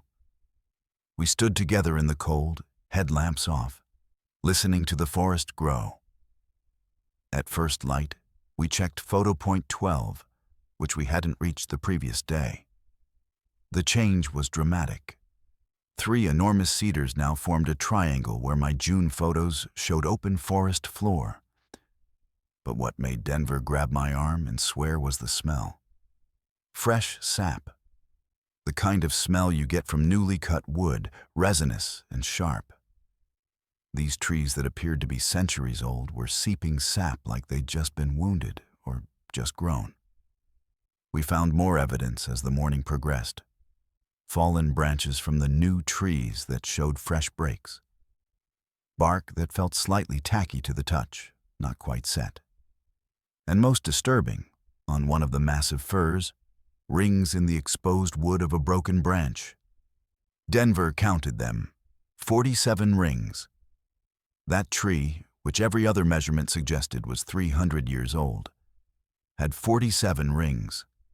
It had grown to ancient proportions in less than half a century, or the rings were lying, or something else entirely was happening that we didn't have words for. By noon, we both wanted out. Not scared exactly, but deeply unsettled by the wrongness of it all. We packed up and started hiking toward the trailhead. But the forest had other ideas. The trail we'd come in on was gone. Not overgrown, not obscured. Gone. In its place were trees, the same massive old-growth specimens, standing where the path should have been. We consulted the GPS, which insisted we were on the trail. But our eyes and the physical reality of dozens of enormous trees said otherwise. Denver suggested we just bushwhack straight toward the road using compass bearing, and we tried. But every direction we moved seemed to lead us into denser forest, older trees, increasingly impassable terrain. After 2 hours, we stopped for water, and I realized we'd somehow circled back to photo point 3. I knew because my metal stake was still there, and the specific cluster of trees I'd photographed multiple times was unmistakable. That's when I saw it. On one of the massive firs that hadn't existed in June, there was a carving, old, weathered, barely visible in the deeply furrowed bark. Initials and a date. TH, 1987. My initials. 38 years ago, when I was 7 years old and had never been to the Cascades. The carving was real, aged, the bark grown around it in ways that take decades to develop. Denver saw his own initials on another tree, dated 1992. He would have been 11? Neither of us had carved anything. Neither of us had been to this specific location before this year. But the trees insisted otherwise. Showed us evidence of visits that never happened, carried marks from a history that didn't exist until the trees created it retroactively. We stopped trying to leave and started trying to understand. The forest was moving through time differently than we were. Or it was creating its own history, or it was reaching back and forward simultaneously, becoming what it would have been if humans had never logged these mountains. Every tree that appeared was a ghost of what should have existed. The forest correcting itself, filling in the gaps our species had created. I don't know how we got out. One moment we were standing in the ancient grove, watching more trees shimmer into existence like heat mirages solidifying. And the next, we were on the Forest Service road with no memory of the walkout. Our gear was there, our photos intact. But 3 days had passed according to our watches and phones. 3 days compressed into what felt like minutes. I submitted my report to the conservation group, included all the photos, all the documentation, the impossible evidence of a forest that was growing backward and forward through time. They thanked me politely and hired a different photographer to redo the project. That photographer's images showed a normal forest, no anomalies, no new old growth, just regular trees in regular positions. But I have my photos. I have Denver's testimony. And I have this, satellite imagery of the area from June and October. The tree cover increased by 17%. Not saplings, not young growth. The canopy density analysis shows mature old growth where none existed before. The forest is reclaiming itself, editing reality to show what would have been there if we'd never cut it down. And it's spreading. Last I checked, the anomaly zone had expanded by 40 acres. Give it time, and the entire North Cascades might revert to primordial forest, centuries of logging undone by whatever force is rewriting the rules. I don't photograph forests anymore. Can't trust what the camera shows me, can't trust that the trees will stay where I put them. But sometimes I look at those images from September, at my initials carved in bark by a version of me that never existed until the tree needed her to. And I wonder if I'm still there, in some version of that forest, watching new ancient trees grow from nothing, trying to document the impossible while reality rewrites itself one ring at a time. Technology doesn't lie. That's what I kept telling myself. Machines record objective reality, frequencies, wavelengths, data points that exist independent of human perception. My equipment captured screams in a silent forest. And I need you to understand that I'm not crazy. I'm not fabricating this, and I wish to God I'd never heard what those recordings contained. This is Silas. I'm a sound engineer, and I documented something that wants to be heard. I've spent 15 years recording natural soundscapes for various media projects.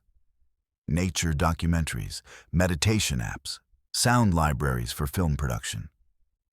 It's specialized work that requires patience, high-end equipment, and a tolerance for isolation.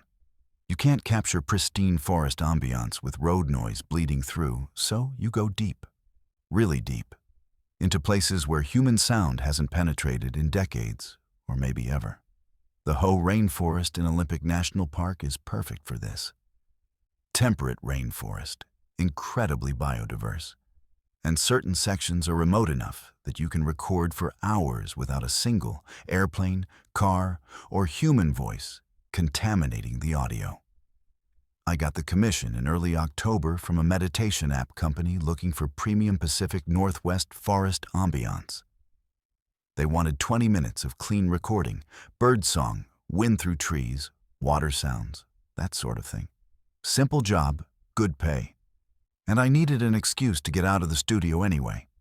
I loaded my gear into my truck, a Sound Devices Mix pre-recorder, 2 Sennheiser shotgun mics, a Rode stereo pair, portable power supplies, and monitoring headphones that cost more than most people's cars. Professional grade everything, because in my line of work, equipment quality is the difference between usable audio and expensive garbage.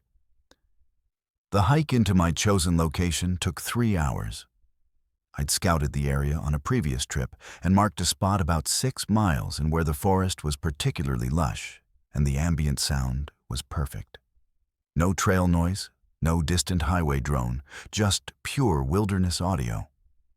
I set up my recording rig in a small clearing, positioned the mics to capture a wide stereo field, ran levels, and started recording. Then I did what you always do when recording natural ambiance.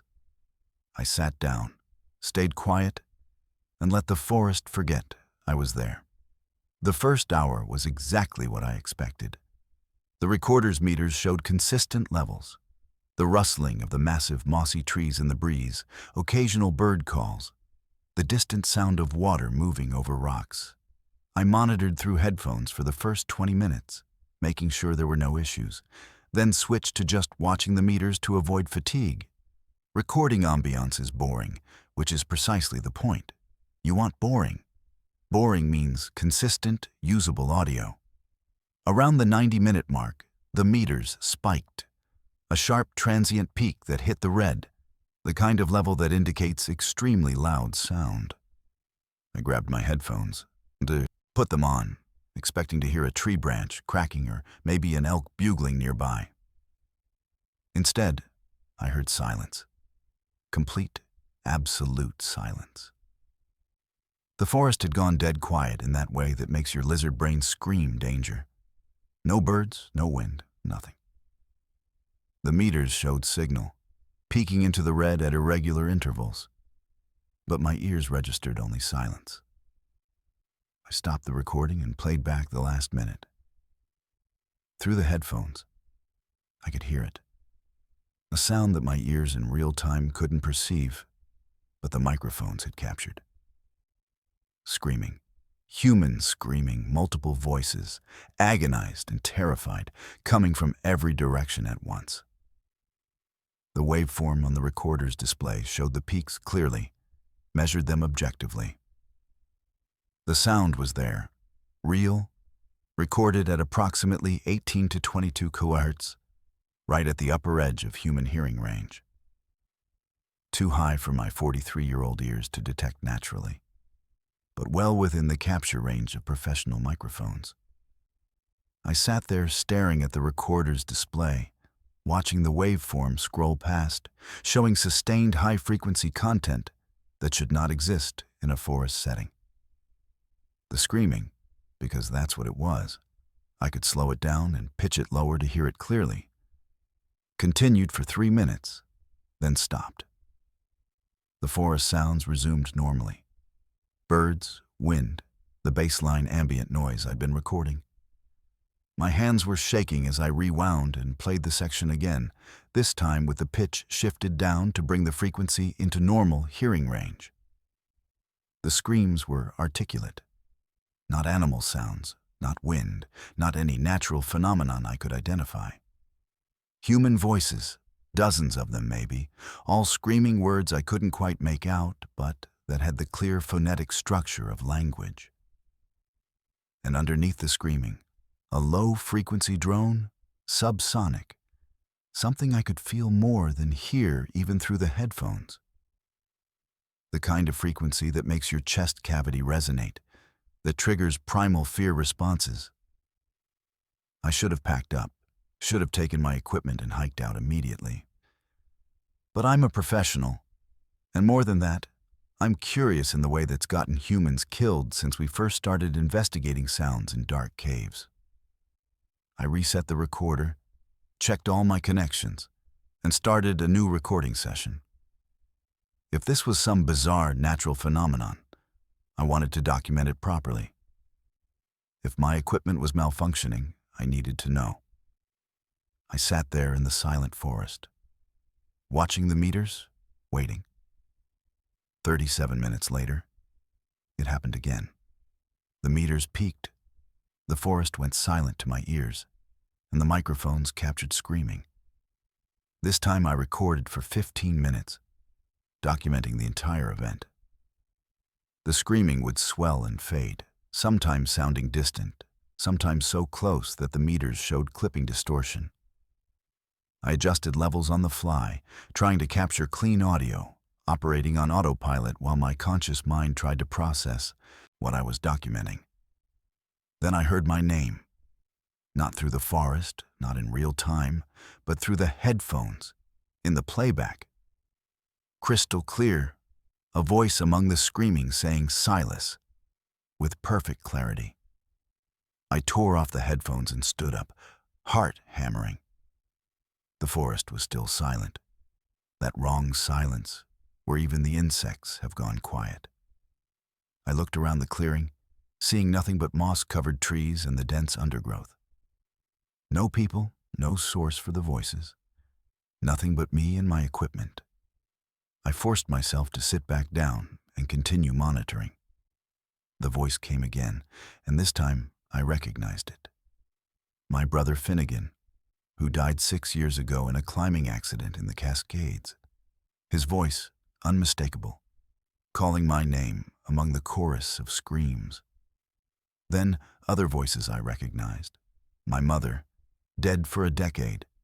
A friend from college who'd killed himself. A girlfriend who'd died in a car crash. All of them calling out, not to me, but about me, discussing me in fragments of conversation I could almost understand. The sound engineer in me kept recording, kept adjusting levels, kept documenting.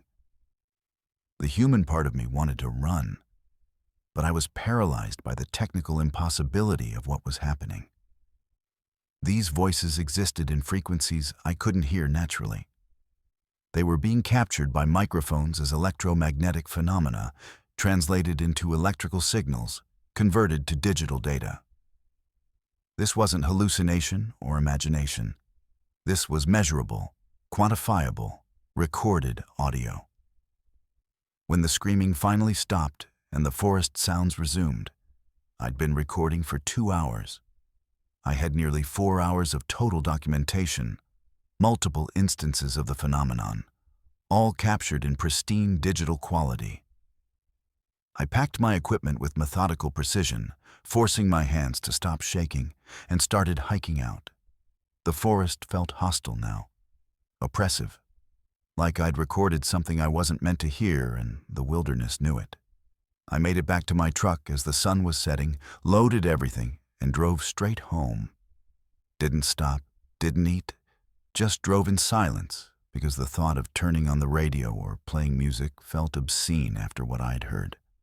When I got home, I transferred all the audio to my main workstation and spent the entire night analyzing it.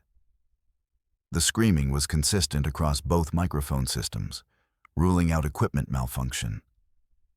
The frequency content was genuine, not artifacts or interference.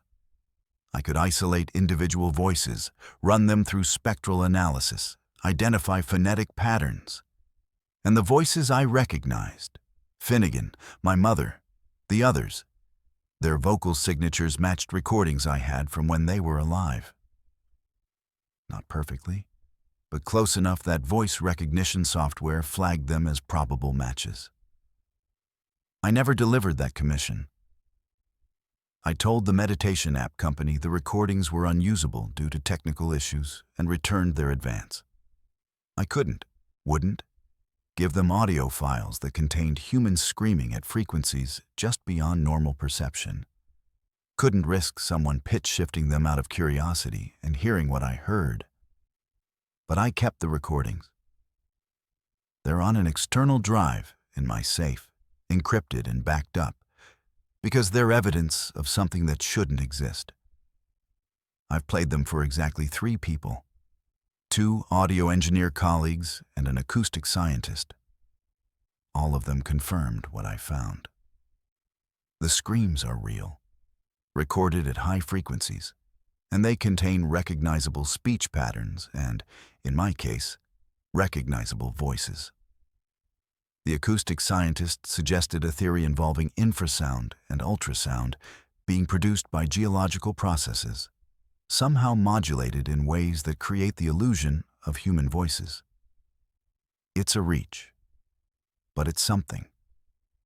The alternative, that certain places record trauma, that the forest somehow captures and replays the death sounds of everyone who's died in these mountains, is too much to accept. But I've been back to other locations in the Cascades, other deep wilderness areas, and I've recorded again. Listening in those high frequencies where most people don't think to look. It's everywhere. Not as intense as the Ho, but present. A constant background of high-frequency human sounds, screaming and crying and calling out names, all existing just above the range where our ears can detect them, but well within the range where machines can capture them. The forest is full of voices, and they're all saying things we're not supposed to hear. I don't do remote location work anymore. I stay in studios, work with synthesizers and processed sounds, things I can control and understand.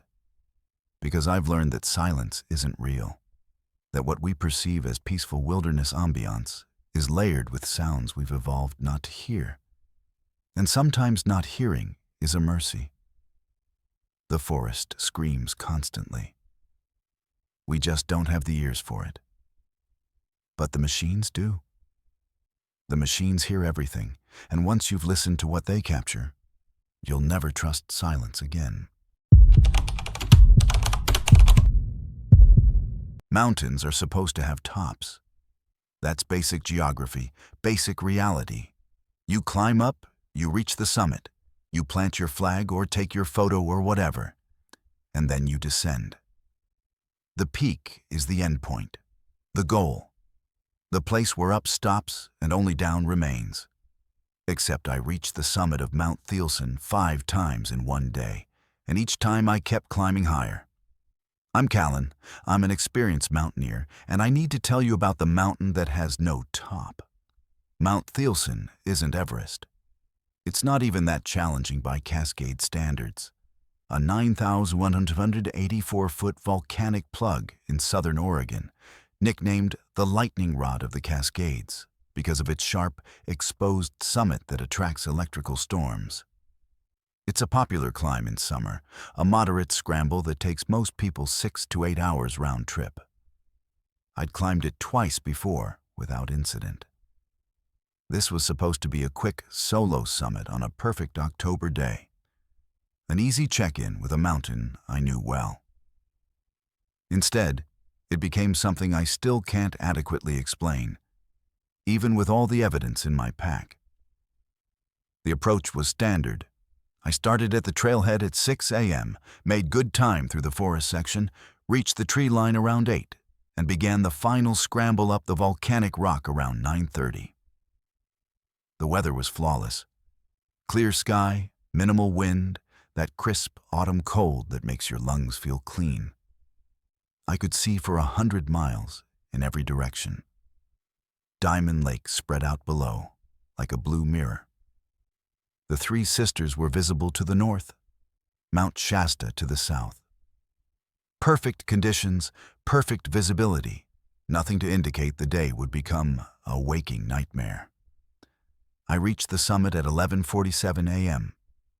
I know the exact time because I checked my watch specifically to log it, took my summit photo with the peak marker visible, and started my usual routine: water, energy bar, a few minutes to appreciate the view before descending. The summit of Thielsen is small, maybe 10 feet across, a narrow pinnacle of fractured volcanic rock with barely enough room to stand comfortably. The peak marker is a metal rod driven into the rock with a small plaque. I've touched it twice before. I touched it again, ate my snack, and took one more look around before starting down. Except when I turned to descend. The route down wasn't there. The scramble section I'd just climbed, the obvious path through the broken rock that I'd ascended 30 minutes earlier, was gone. In its place was more mountain. The volcanic plug continued upward, another 100 feet of climbing visible above where the summit should have been. I stood there, genuinely confused, looking up at rock that hadn't existed moments before.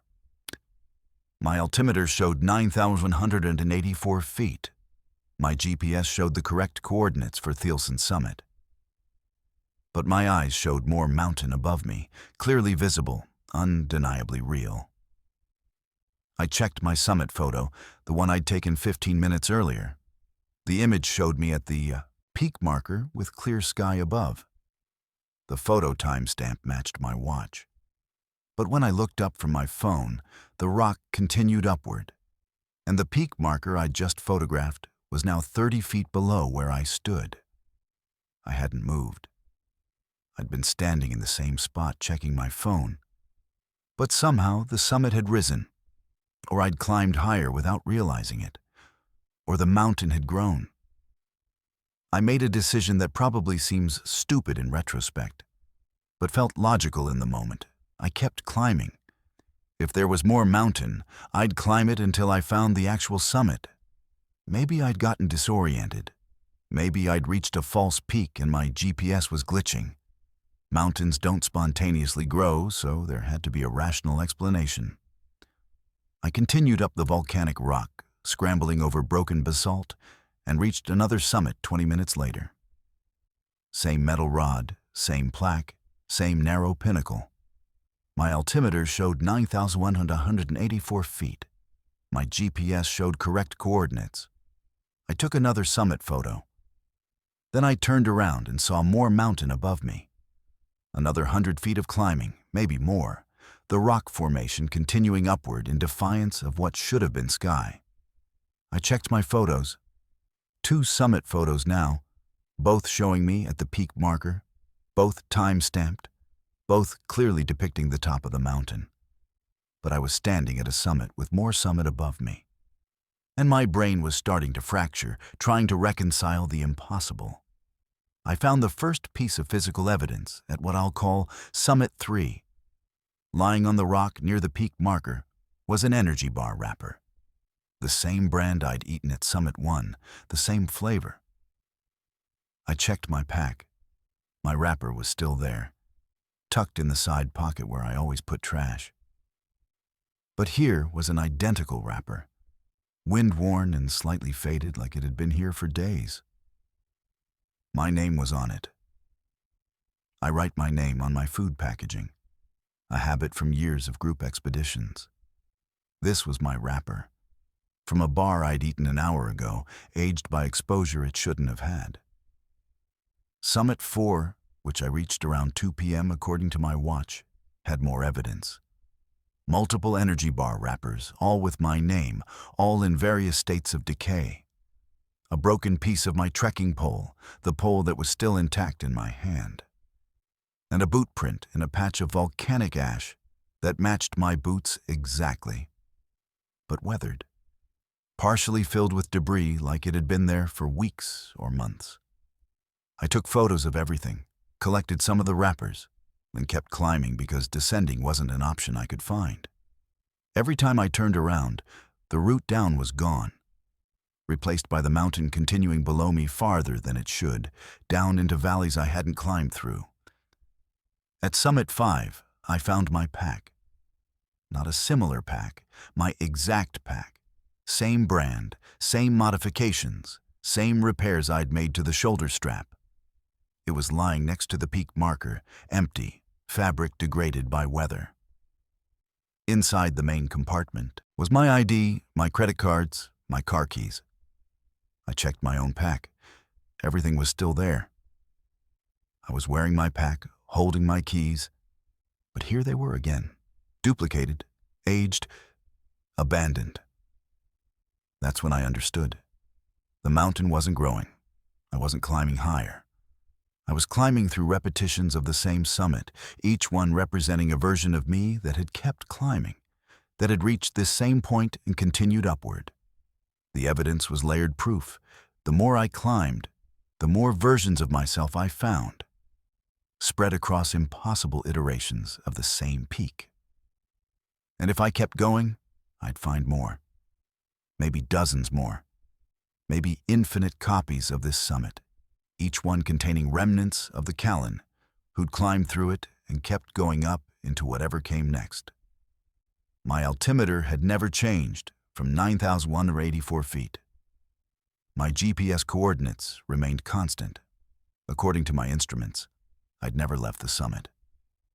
I'd been standing at 9,184 feet for over 4 hours, but I'd climbed at least 500 vertical feet through 5 distinct summits, each one identical, each one proving I'd been there before despite this being my first time experiencing it. I sat down at Summit 5, surrounded by versions of my own gear in various states of decay, and tried to think. The sun was dropping toward the horizon, and I did not want to be on this mountain after dark. Not when every summit led to another summit, when every descent route vanished, when the mountain had apparently trapped me in a loop of my own climbing.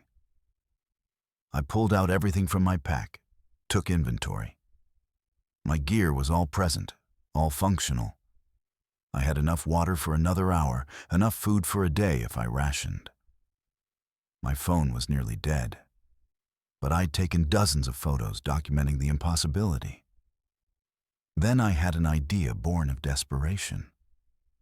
Instead of climbing up or trying to descend, I climbed sideways, traversed across the face of the summit pinnacle at the same elevation, moving laterally instead of vertically. The rock was exposed, dangerous, not meant to be climbed this way. But I inched along, testing each handhold, moving perpendicular to the direction the mountain wanted me to go. After 20 feet of traverse, the world lurched. That's the only way I can describe it. Reality shifted like a scratched record skipping to a new groove. Suddenly, I was on a different face of the mountain, the normal face, the one I'd climbed up originally. Below me was the clear scramble route down, obvious and real. My altimeter still read 9,984 feet. My GPS still showed correct coordinates. But now when I looked up, there was only sky. I descended faster than I've ever descended anything, practically running down the scramble section, not caring about safety, just needing to be off that mountain. I reached the trailhead at 7 p.m., exhausted and shaking. My truck was exactly where I'd left it, alone in the parking lot. According to my watch and my phone, I'd been on the mountain for 13 hours. The photos in my camera roll told the story. 5 summit photos, multiple images of my own weathered gear, proof of impossible repetition. I showed the photos to exactly 2 people. A climbing partner who's known me for 15 years, and a geologist who specializes in volcanic formations. Both confirmed the images were genuine and unexplainable. The gear I'd collected, the weathered wrappers with my name, the broken pole piece, I still have. They exist. Physical proof of summits I reached before I reached them. I haven't been back to Thielsen. I've climbed other mountains. But I find myself obsessively checking that there's only one summit, that the peak I reach is the last one, that up eventually stops. Because I know now that some mountains don't follow rules, that certain peaks exist in more states than our reality usually allows, and if you're unlucky enough to climb one on the wrong day, you might find yourself ascending through infinite versions of the same summit, leaving pieces of yourself at each one, climbing forever toward a top that never comes. Dreams aren't supposed to follow schedules. They're random firings of neurons, subconscious processing, the brain sorting through the day's garbage while the body rests. They definitely aren't supposed to be shared across hundreds of miles by people who've never met, converging on a single date and location with countdown precision. But that's exactly what happened to 5 of us on the Pacific Crest Trail. And the fact that we all walked toward it anyway tells you something dark about human nature.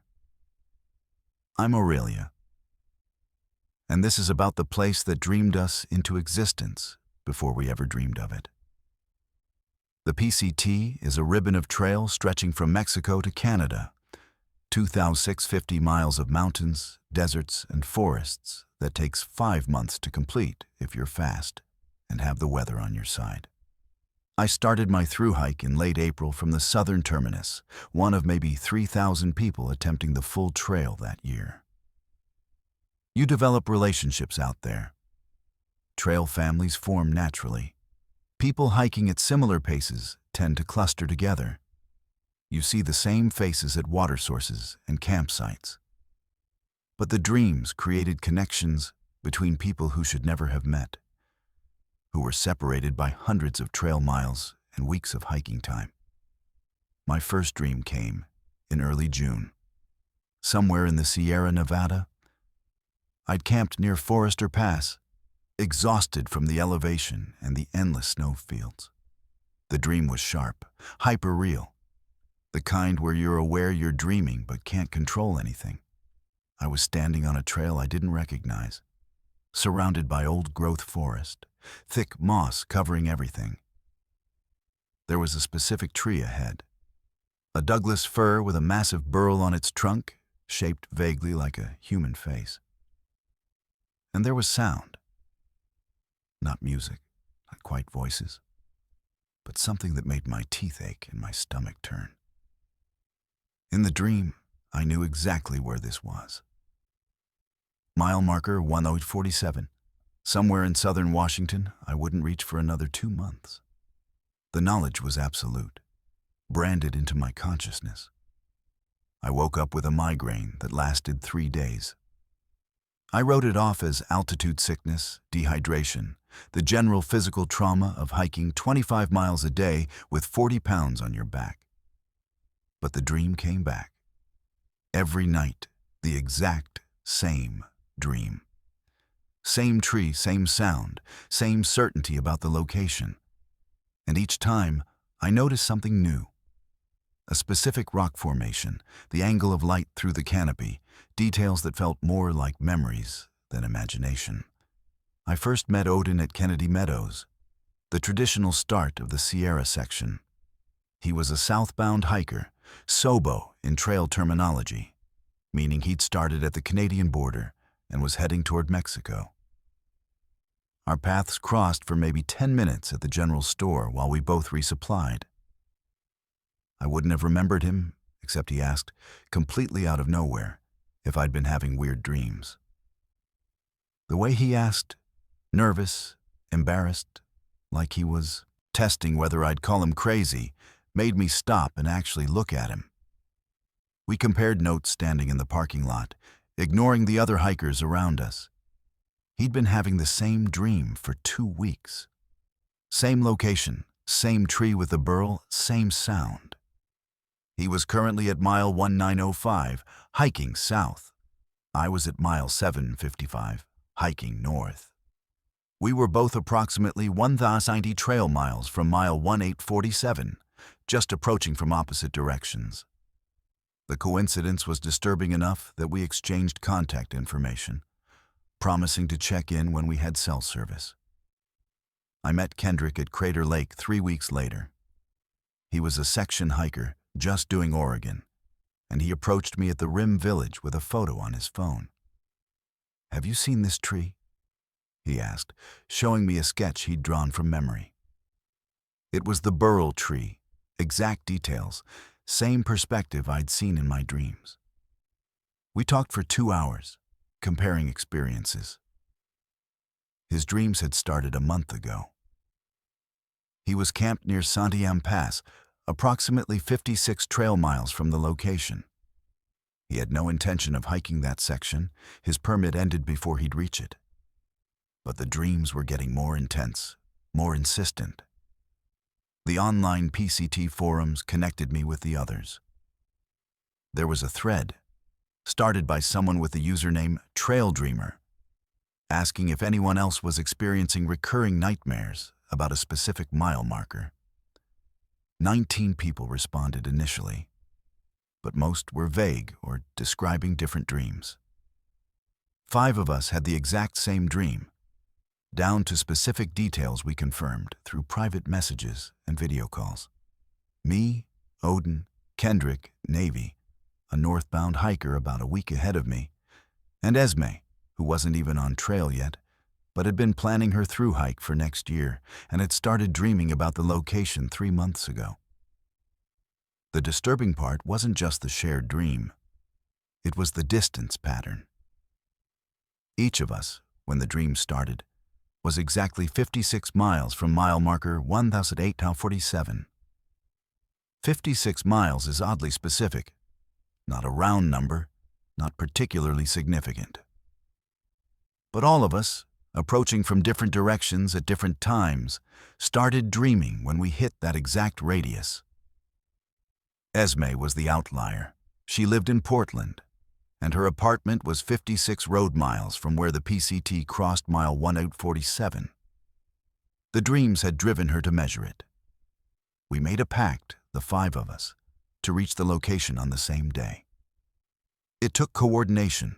I had to speed up my hiking pace, Odin had to slow down, Kendrick had to extend his permit, and Esme had to drive out. But we all felt compelled, pulled toward that spot with an urgency that overrode common sense.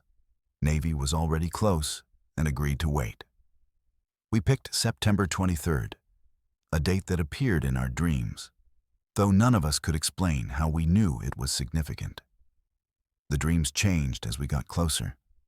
They became longer, more detailed, more insistent. I started seeing other hikers in the dream, shadowy figures I couldn't quite make out. The sound grew louder, evolved into something that felt like words, like being spoken to in a language I almost understood. I'd wake up with nosebleeds, with my hands cramped like I'd been gripping something. Other hikers started commenting that I looked sick, haunted, and I probably did. I'd lost 15 pounds beyond the normal trail weight loss, stopped sleeping more than 3 or 4 hours a night. By mid-September, I was hiking 30-mile days, pushing my body past reasonable limits, driven by a need I couldn't articulate. The dreams now included a countdown. I'd see the tree, hear the sound, and know exactly how many days remained until September 23rd. It appeared as a number carved into bark, written in morning dew, spelled out in fallen needles. The countdown was everywhere in the dreamscape.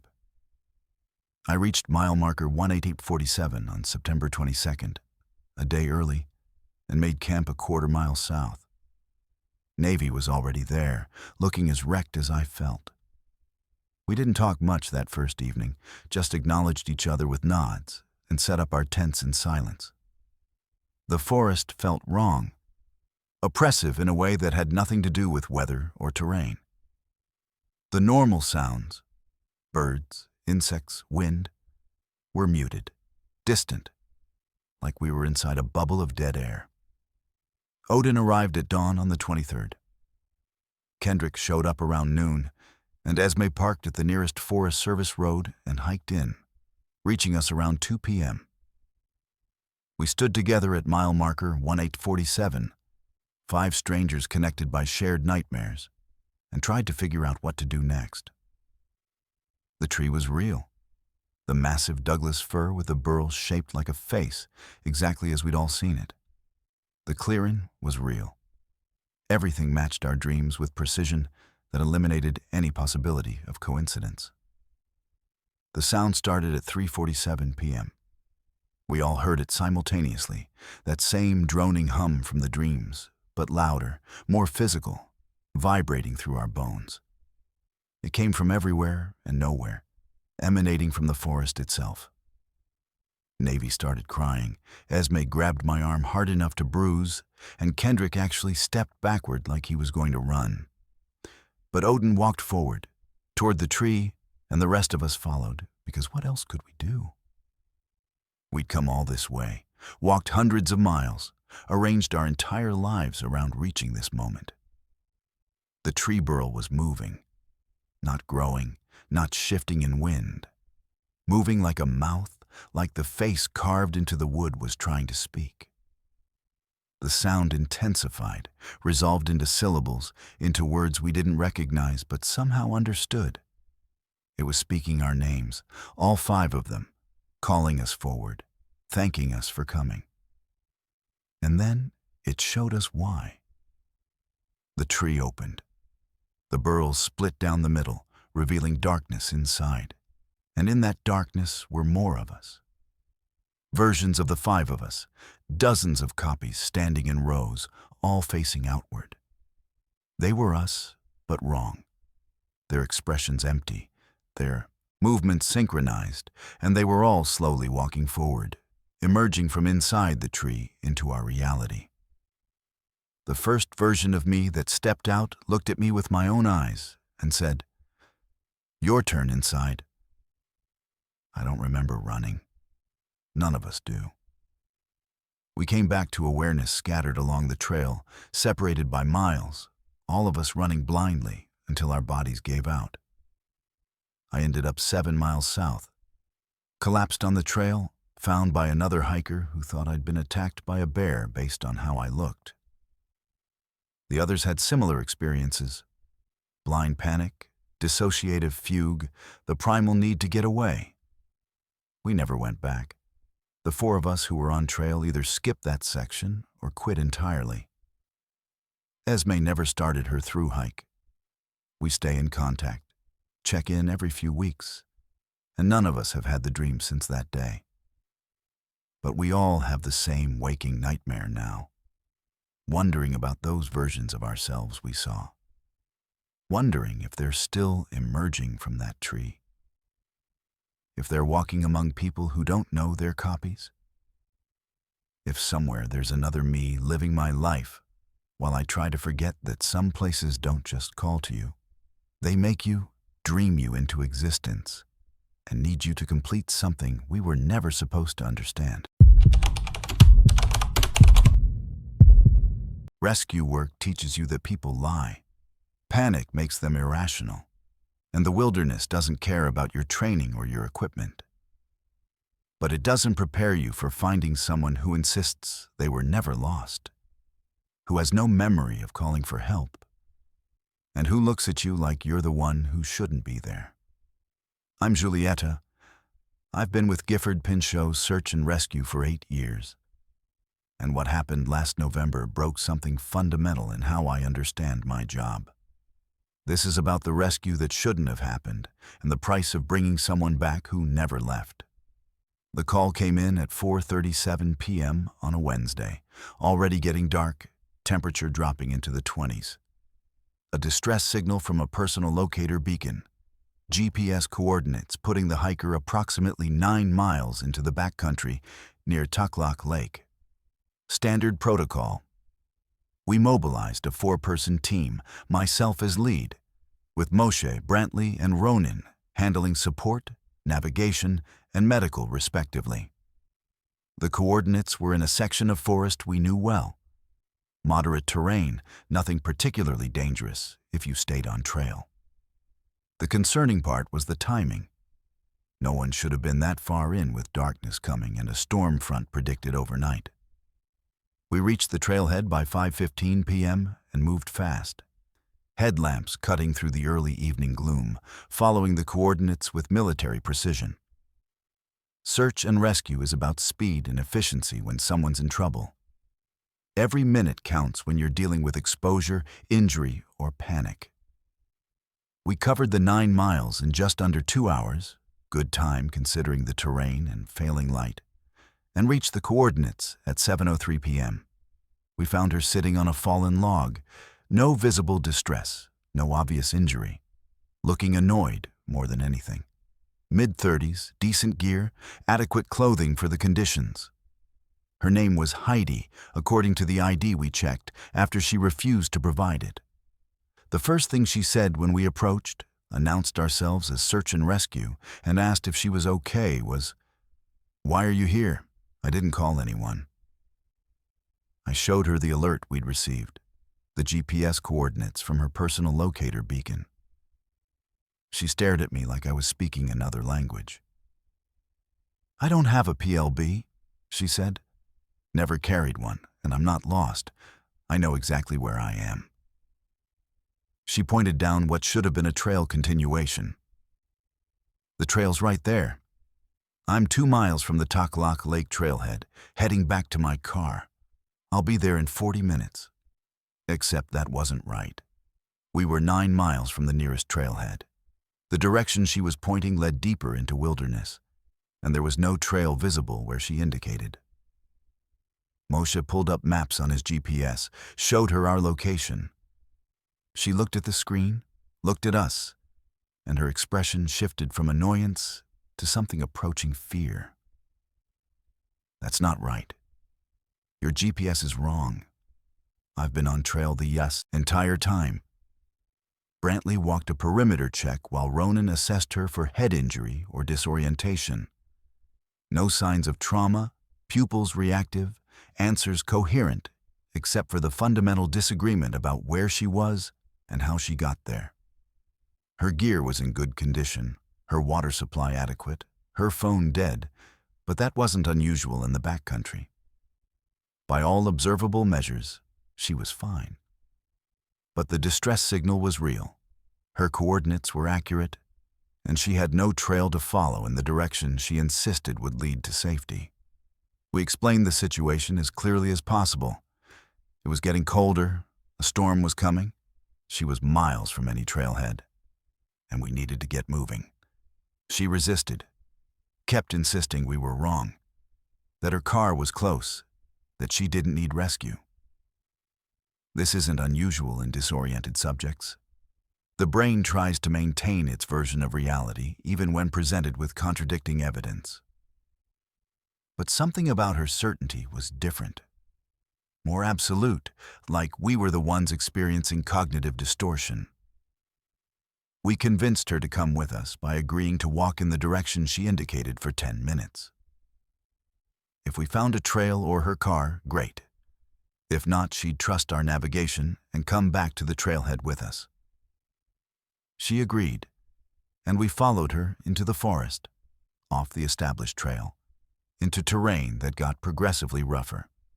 She walked with confidence, following what she clearly perceived as a path, stepping over obstacles that weren't there, making turns around trees as if navigating familiar trail features.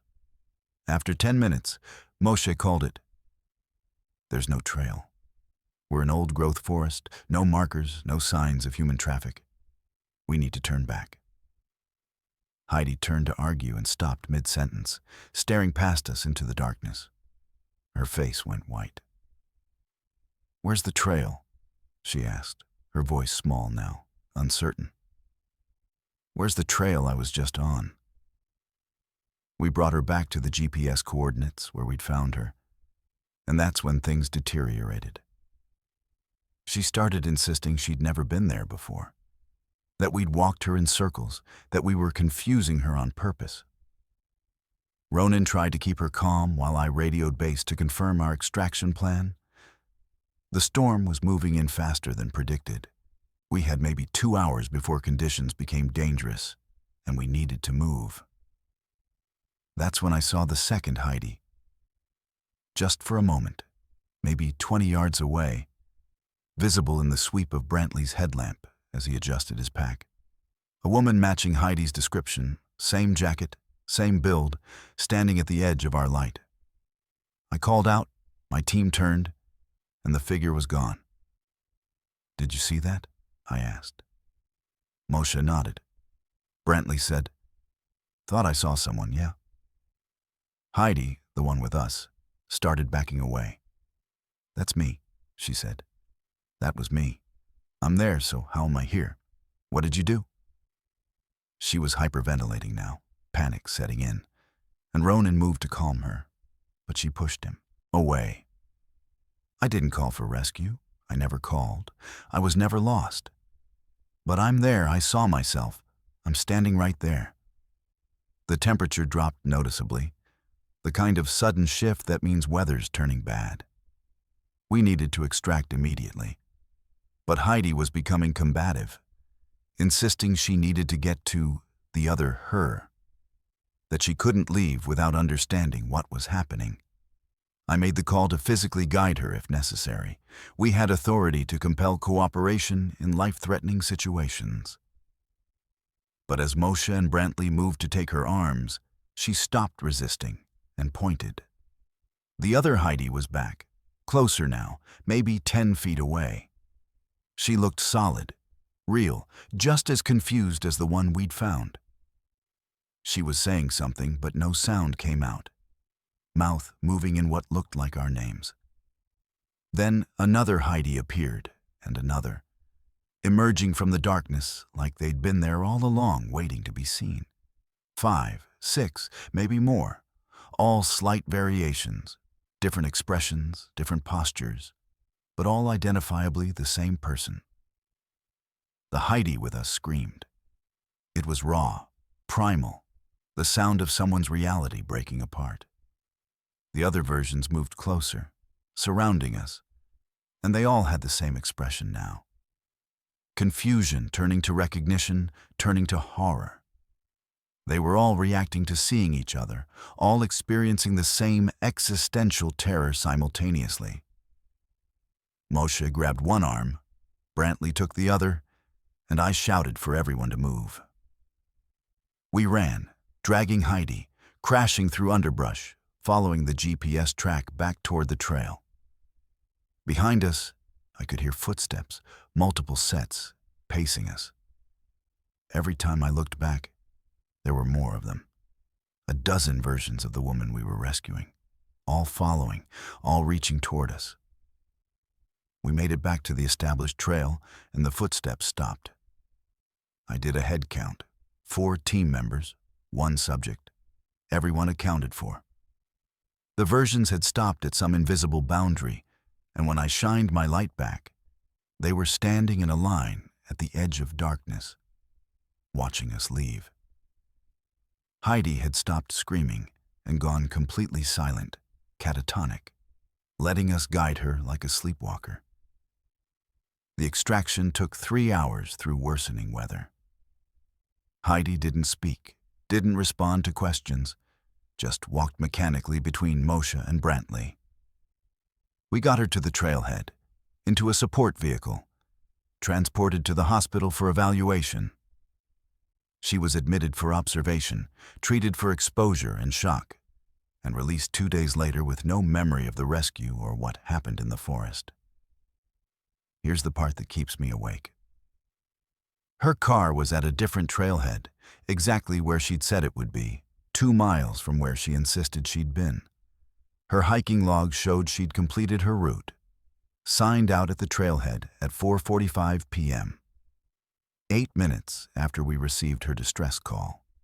Traffic camera footage confirmed a vehicle matching her registration, leaving the area at 5:02 p.m. while we were still en route to rescue her. We rescued someone who was never lost. We brought back a version of Heidi who insists she was on trail, whose alternate self made it safely to her car and went home. The distress signal was real.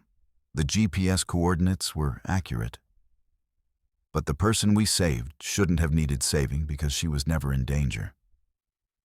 Unless there were two of her, or more, scattered across different versions of that trail, and we happened to find the one who got stuck. I still do rescue work, still respond to calls, still follow coordinates into the wilderness. But I check now, more carefully than before, to make sure the person I'm rescuing is the only version of them in the area. Because some rescues have a price, and sometimes bringing someone back means leaving another version behind, still lost, still calling for help that will never come, existing in the gaps where reality splits and search and rescue protocols have no procedures. If these stories have left you unsettled, if you're lying awake wondering what lurks in the forests of the Pacific Northwest, then you're exactly where you need to be. These aren't just tales. They're warnings, documentations of the impossible, reminders that the wilderness holds secrets we're only beginning to understand. Join our community of horror seekers at Verified Fears, where we explore the true tales that keep you looking over your shoulder and questioning what's real. Subscribe, and never miss a haunting story from the places where nature and nightmare converge.